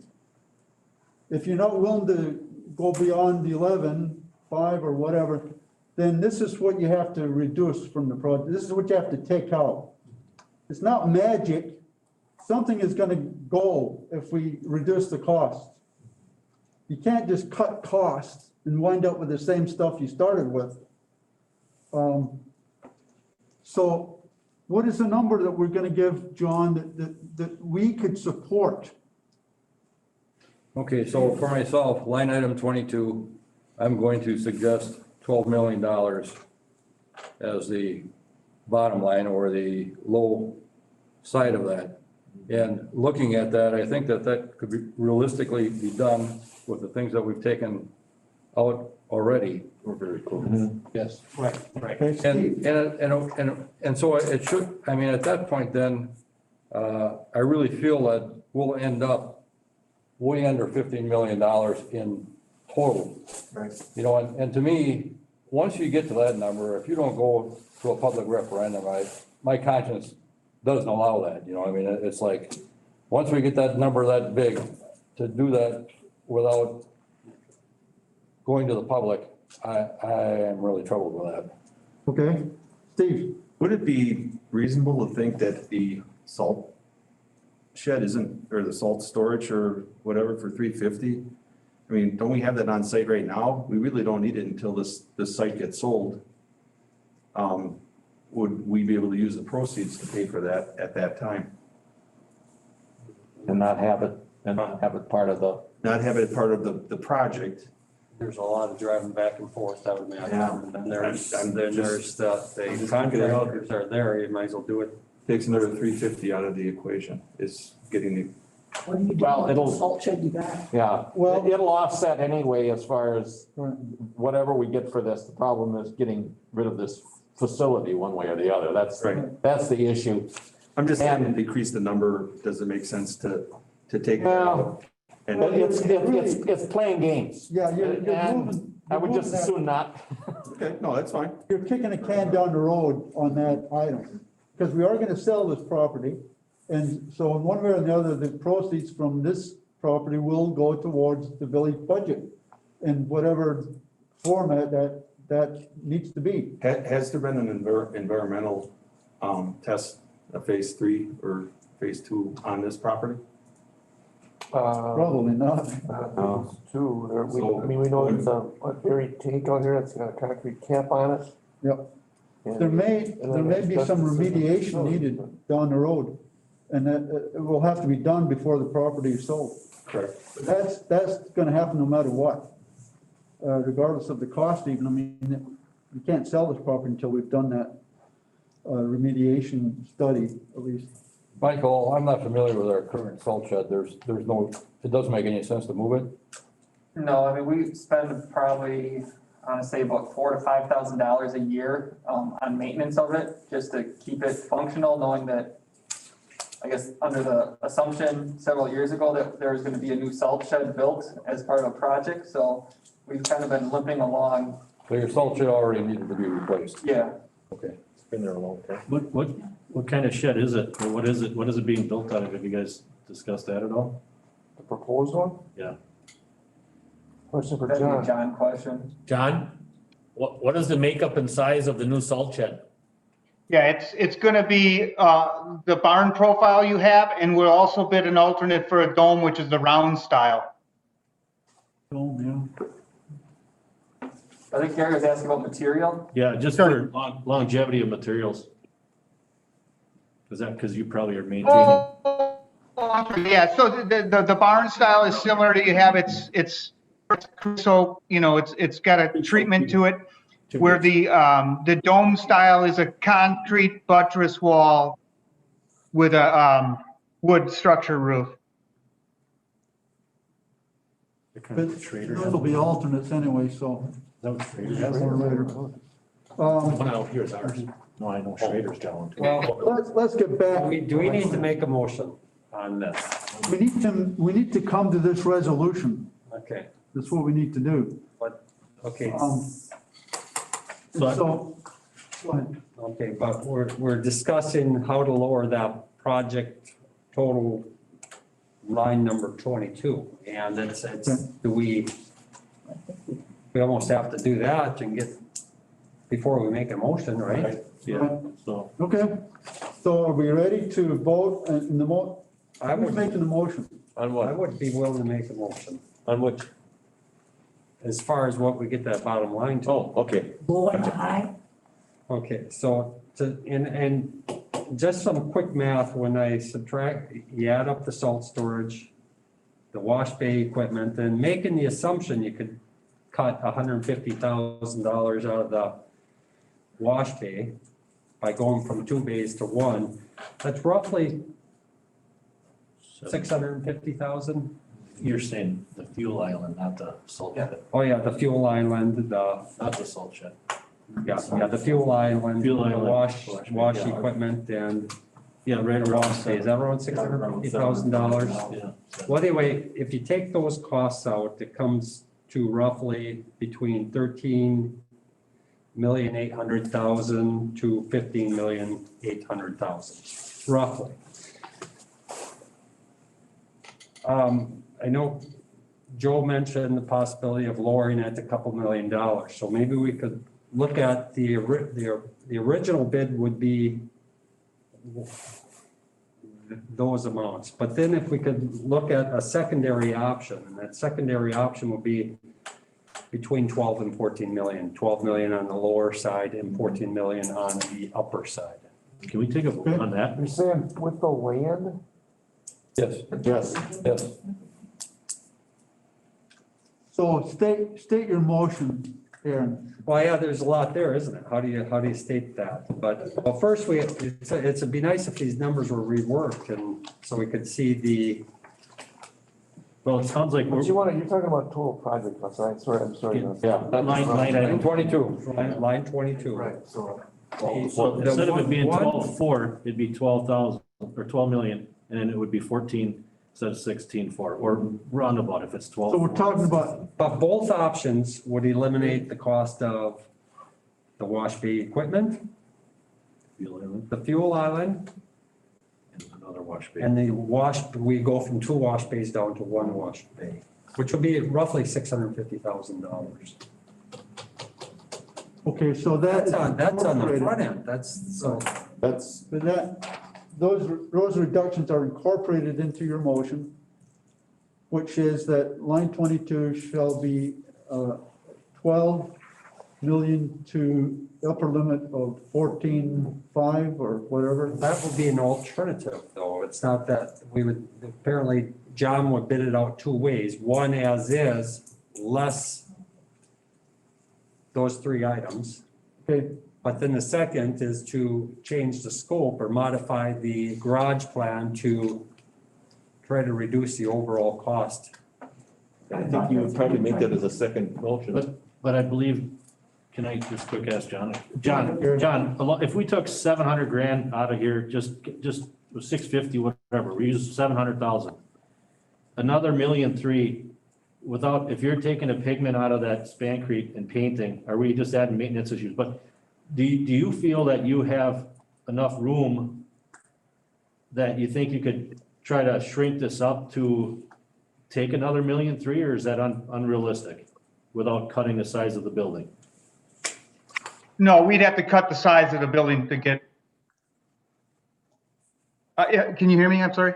Yes. Yes. Okay, I'm sorry. We'd have to cut the size of the building to get another 1,300,000 out. There's not 1,300,000 of fluff in our buildings. There's no way. he was gonna see what he could cut out without. But good example, look at the orange on the plan. Okay?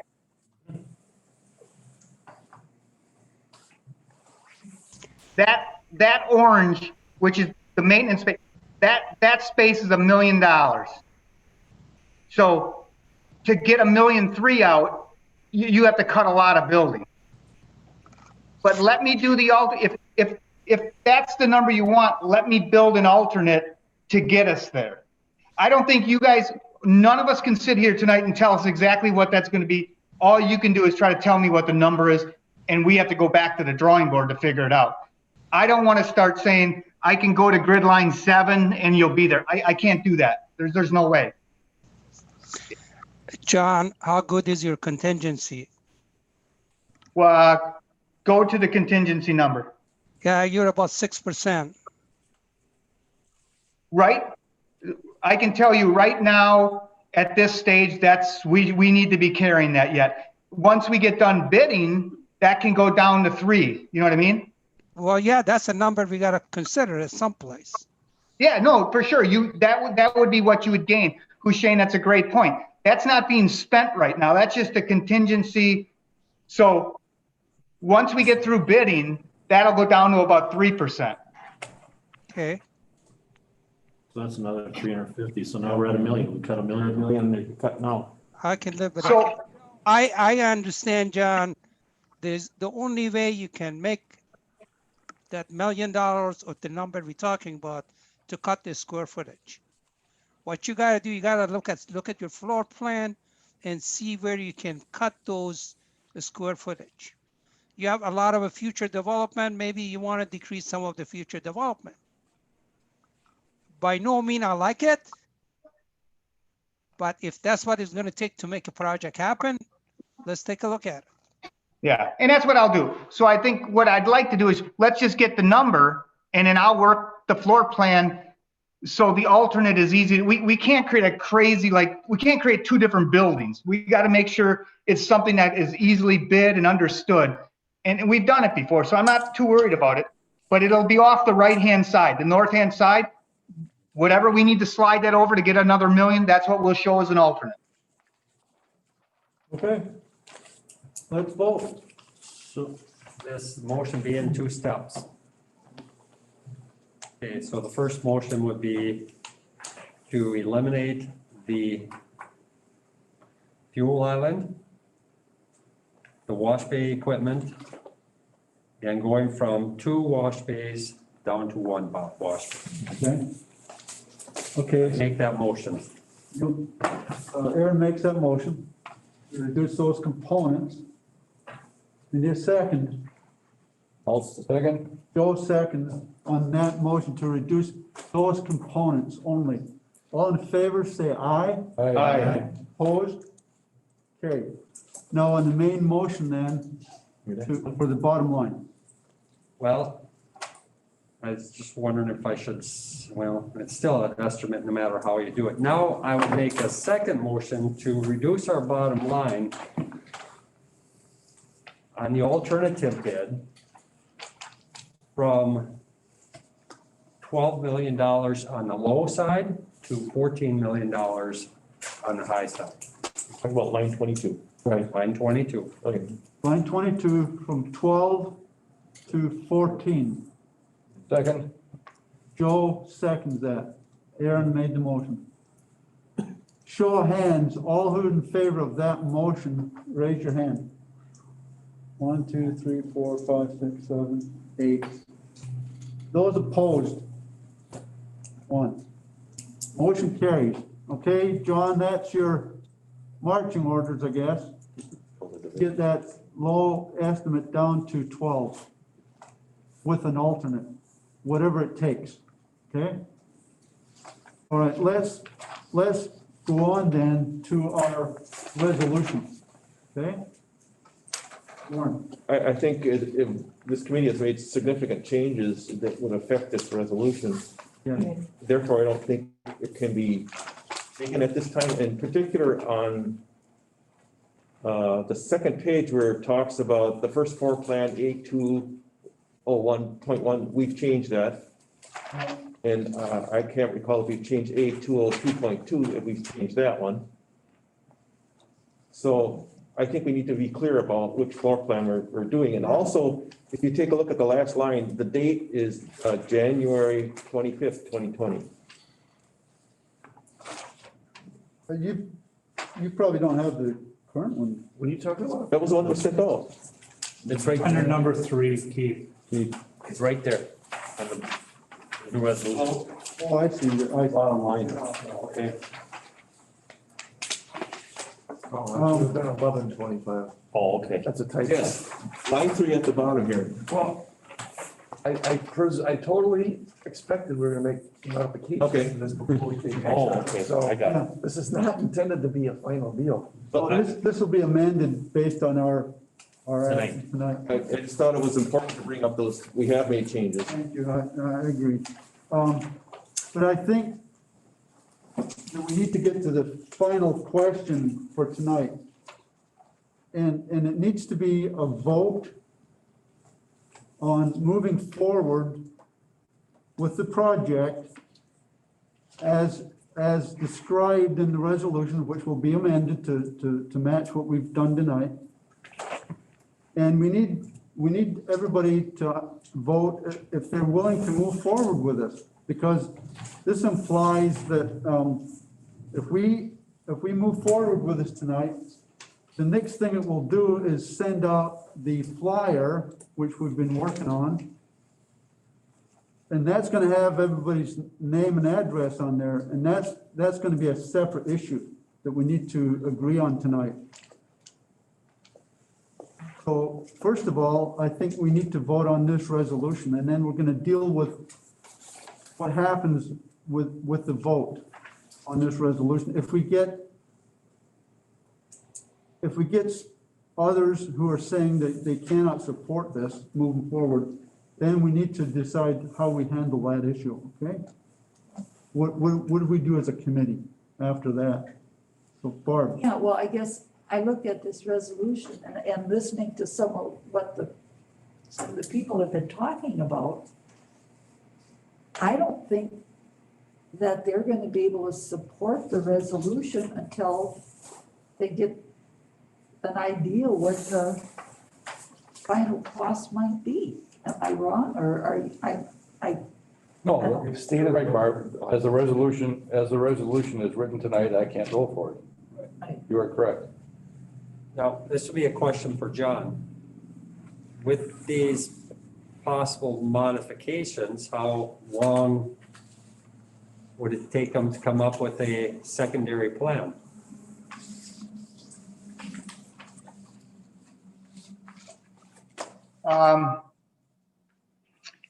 It won't be next Wednesday. I don't think we can do it in a week.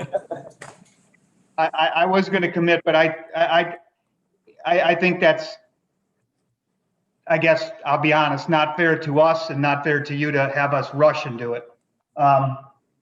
What difference does it make if we push this off 2 or 3 weeks in the big picture? It's been on hold for 4 years already. bidding? Lauren, I move to move this until a future date, until we have more firm information. Because if I had the resolution to approve, I know it'd get defeated.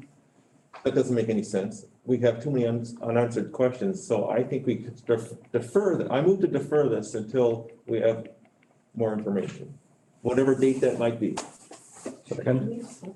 Let me throw it out there. If we don't have to have the documents out, 2-3 days before the meeting, which we typically, if I can have them, the night before, I just won't have it available, like I said, Friday or Monday. I just think it's gonna take more time. It has to be posted 24 hours prior to the meeting. Or So, sometimes it's an emergency deal where we can have it posted. so if we did it Tuesday morning, would the committee be okay with that and still having the meeting? Wednesday, and if not, that's kind of what I was thinking. Tuesday at 4. Which Tuesday morning? Tuesday at 4. Next week. No, next That's week. 20 Next week, okay. Tuesday at 4 is acceptable because that's 24 hours. So let's do that. And I still move to defer until the next meeting. Second? okay, Lauren moves and Joe seconds to defer vote on this resolution until next meeting, pending receipt of John's alternative plan, I guess. All right, everybody clear on the motion? Okay, all in favor of that motion signify by saying aye. Aye. Any opposed? Okay. so Excuse me, Mark, can I clarify one thing? Yeah. That's to do the alternate bid plan, right? So we Yeah. still would have the full plan, but then alternate bid to take another million out of it. Right. Yes, Okay, just making sure. And John, we should be able to have some cost savings out of that front office area by taking them, and not a tremendous amount, but we should have a little bit there, That's correct? $90,000. Well, based on the revised plan, we'll revise the square foot number and it'll tell us what it is. So one more quick question for Michael with their, the service area. Do you currently have 6 spots, or do you have that much space? This welding area, this whole big bay for welding, We have 2 now, right? We have no place to weld right now that's secluded or But, guarded and this from is gonna anybody. be in a makeup area where you're gonna want it anyway. Right, So, yeah. Understood why you're doing that. My question was is we have to have all these overhead doors everywhere. Are we pulling the equipment through, or can we back it out instead of putting all these overhead doors in? I'm just looking at ways that we could try to potentially save some costs.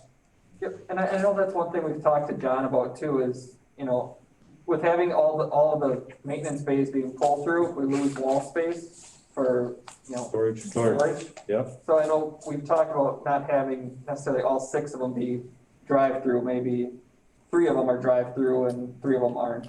Sure. So those 6 areas there are, so you can fix 6 trucks. Yeah, I mean, currently, Yep, right? we typically have, 3 Fixing. three vehicles under repair, sometimes Okay. something goes wrong and you have to order a part, so it's Right. sitting there. So the problem we have is when that equipment's sitting there, right now, there's no other way, if something's broken on it, it's not moving, Yeah. it's taking up space. How many mechanics do we have right now? We have 2. 2? Okay. How'd you know that? We asked last meeting. Oh, sorry. I wasn't listening. I was asking those questions just as far as if we're trying to eliminate cost, how we could try to eliminate costs. Yeah, we could definitely get rid of that. Michael, we'll be updating the spreadsheet. Yeah, so John will update that.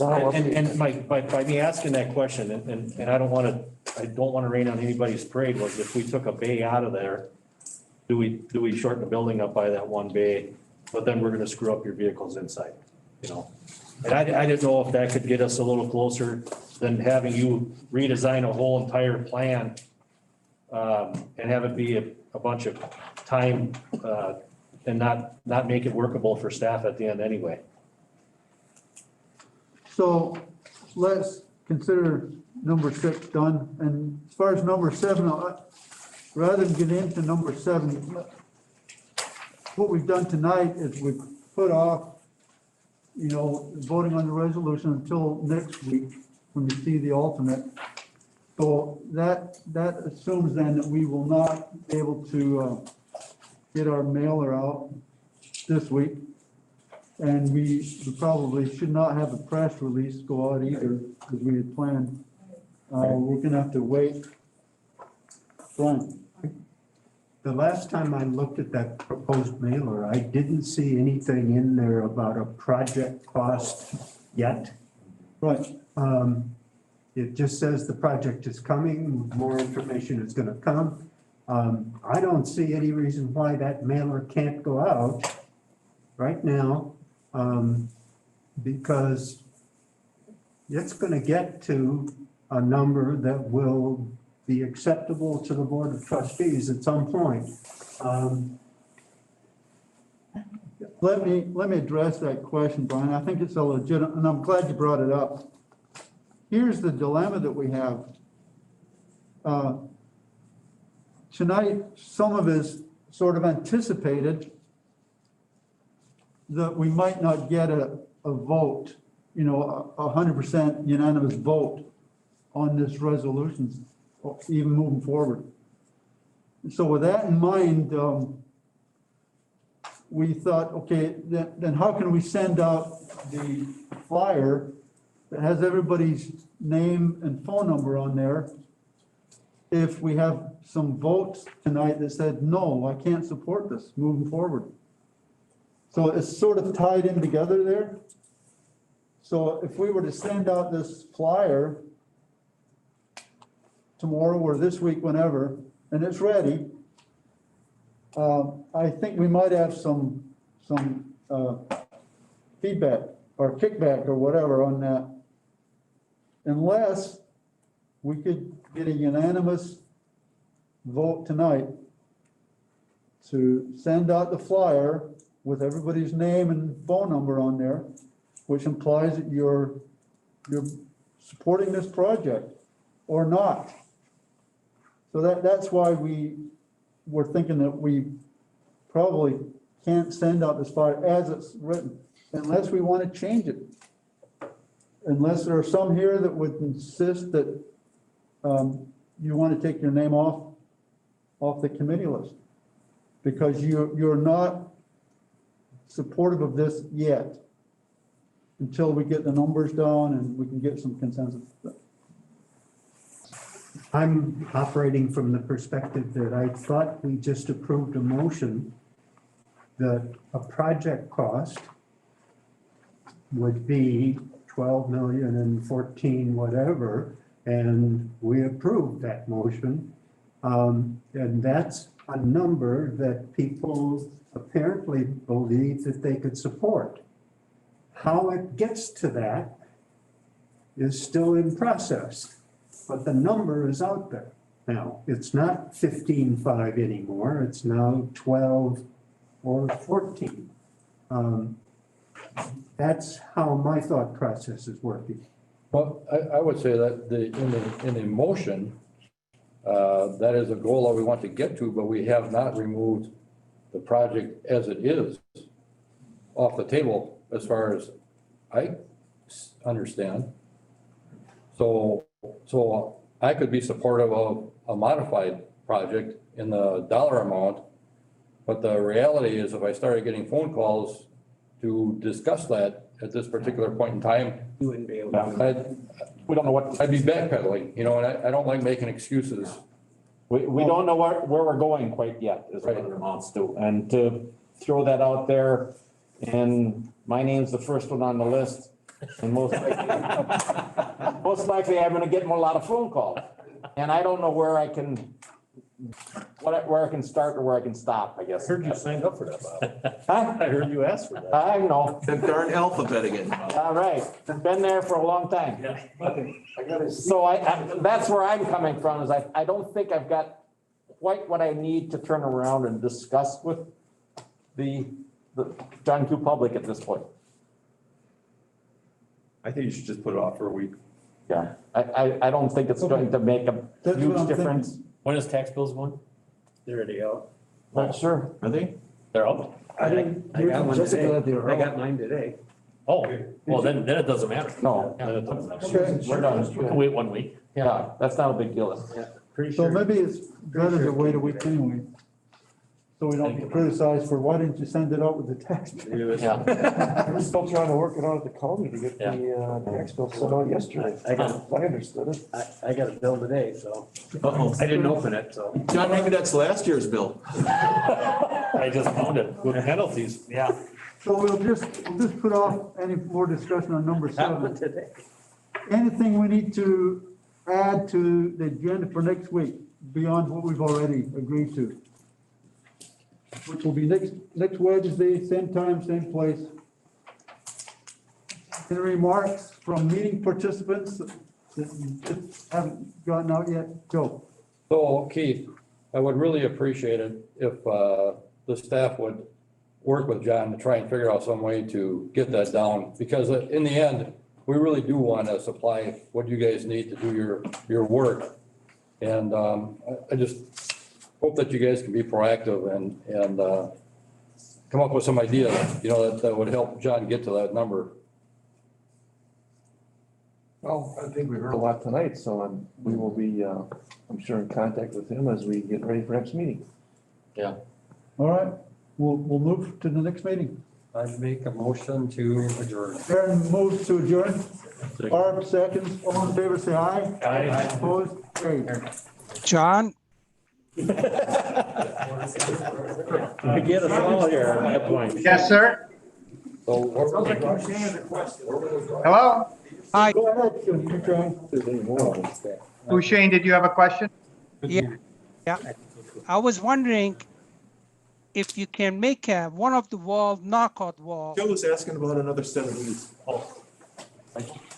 decrease amount of the knockout wall. Meeting was started in You mean like an expandable wall? Mike, are you gonna print the copy? I can print one right now, yeah. Okay. All right, thank you. I'm not getting your full conversation, Shane. We got, hey, guys, we got John and Hushain trying to communicate here with you. Okay, guys, you guys wanna hold up a minute? Hold up. Guys. Okay, go ahead, Hushain. Thanks. I don't have to vote for you though. Huh? No, you don't. Guys, we've got a conversation going here. Just hold off a minute. Go ahead, John, what I'm suggesting is we make one of that wall on the north side possibly, or wherever you think is convenient as a knockout wall. You can remove it later on without impacting any part of the structure. And then. Yeah, the north wall is already that way, Hushain. That's a non-load bearing wall. The last joist will be just 8 inches off that wall. So in the future, you just take that wall and move it to the north. So why couldn't we put all the future development to the north side? That's where it is. Then you don't need any additional square footage. You already have some square footage in there for future development. Right? I'm not following you. The future expansion is to the north or to the right of the plan. So you don't have anything on the floor right now. Anything on the floor? All those blue stuff you're showing as a future development. I'm sorry, are you saying on the office, Hushain? Right, yes, yeah. Oh, no, I was referring to the vehicle parking when I was saying expansion to the right. No. Yeah, so you're saying a expanded wall on the office piece? Correct. Yeah, I think, and we could look at that, but I think the box that we talked about building is already for the future build out. We're just going to shell it in right now. I understand that. Okay. Yeah. But if we don't do it right now, we're saving those dollars. Well, I think it gets a little messy. You're not saving the dollars straight up because the roof would come down to the lower level. You know what I mean? We can look at it, but it's not straight up to savings dollar for dollar because you are correct. Now, yeah. I agree with you. No matter what we do in here, is not dollar for dollar. No. Yeah. Okay. But let's take a look at it, see if there is possibility. Sounds great. Yep. All right. Thank you. Thanks, John. Thanks, John.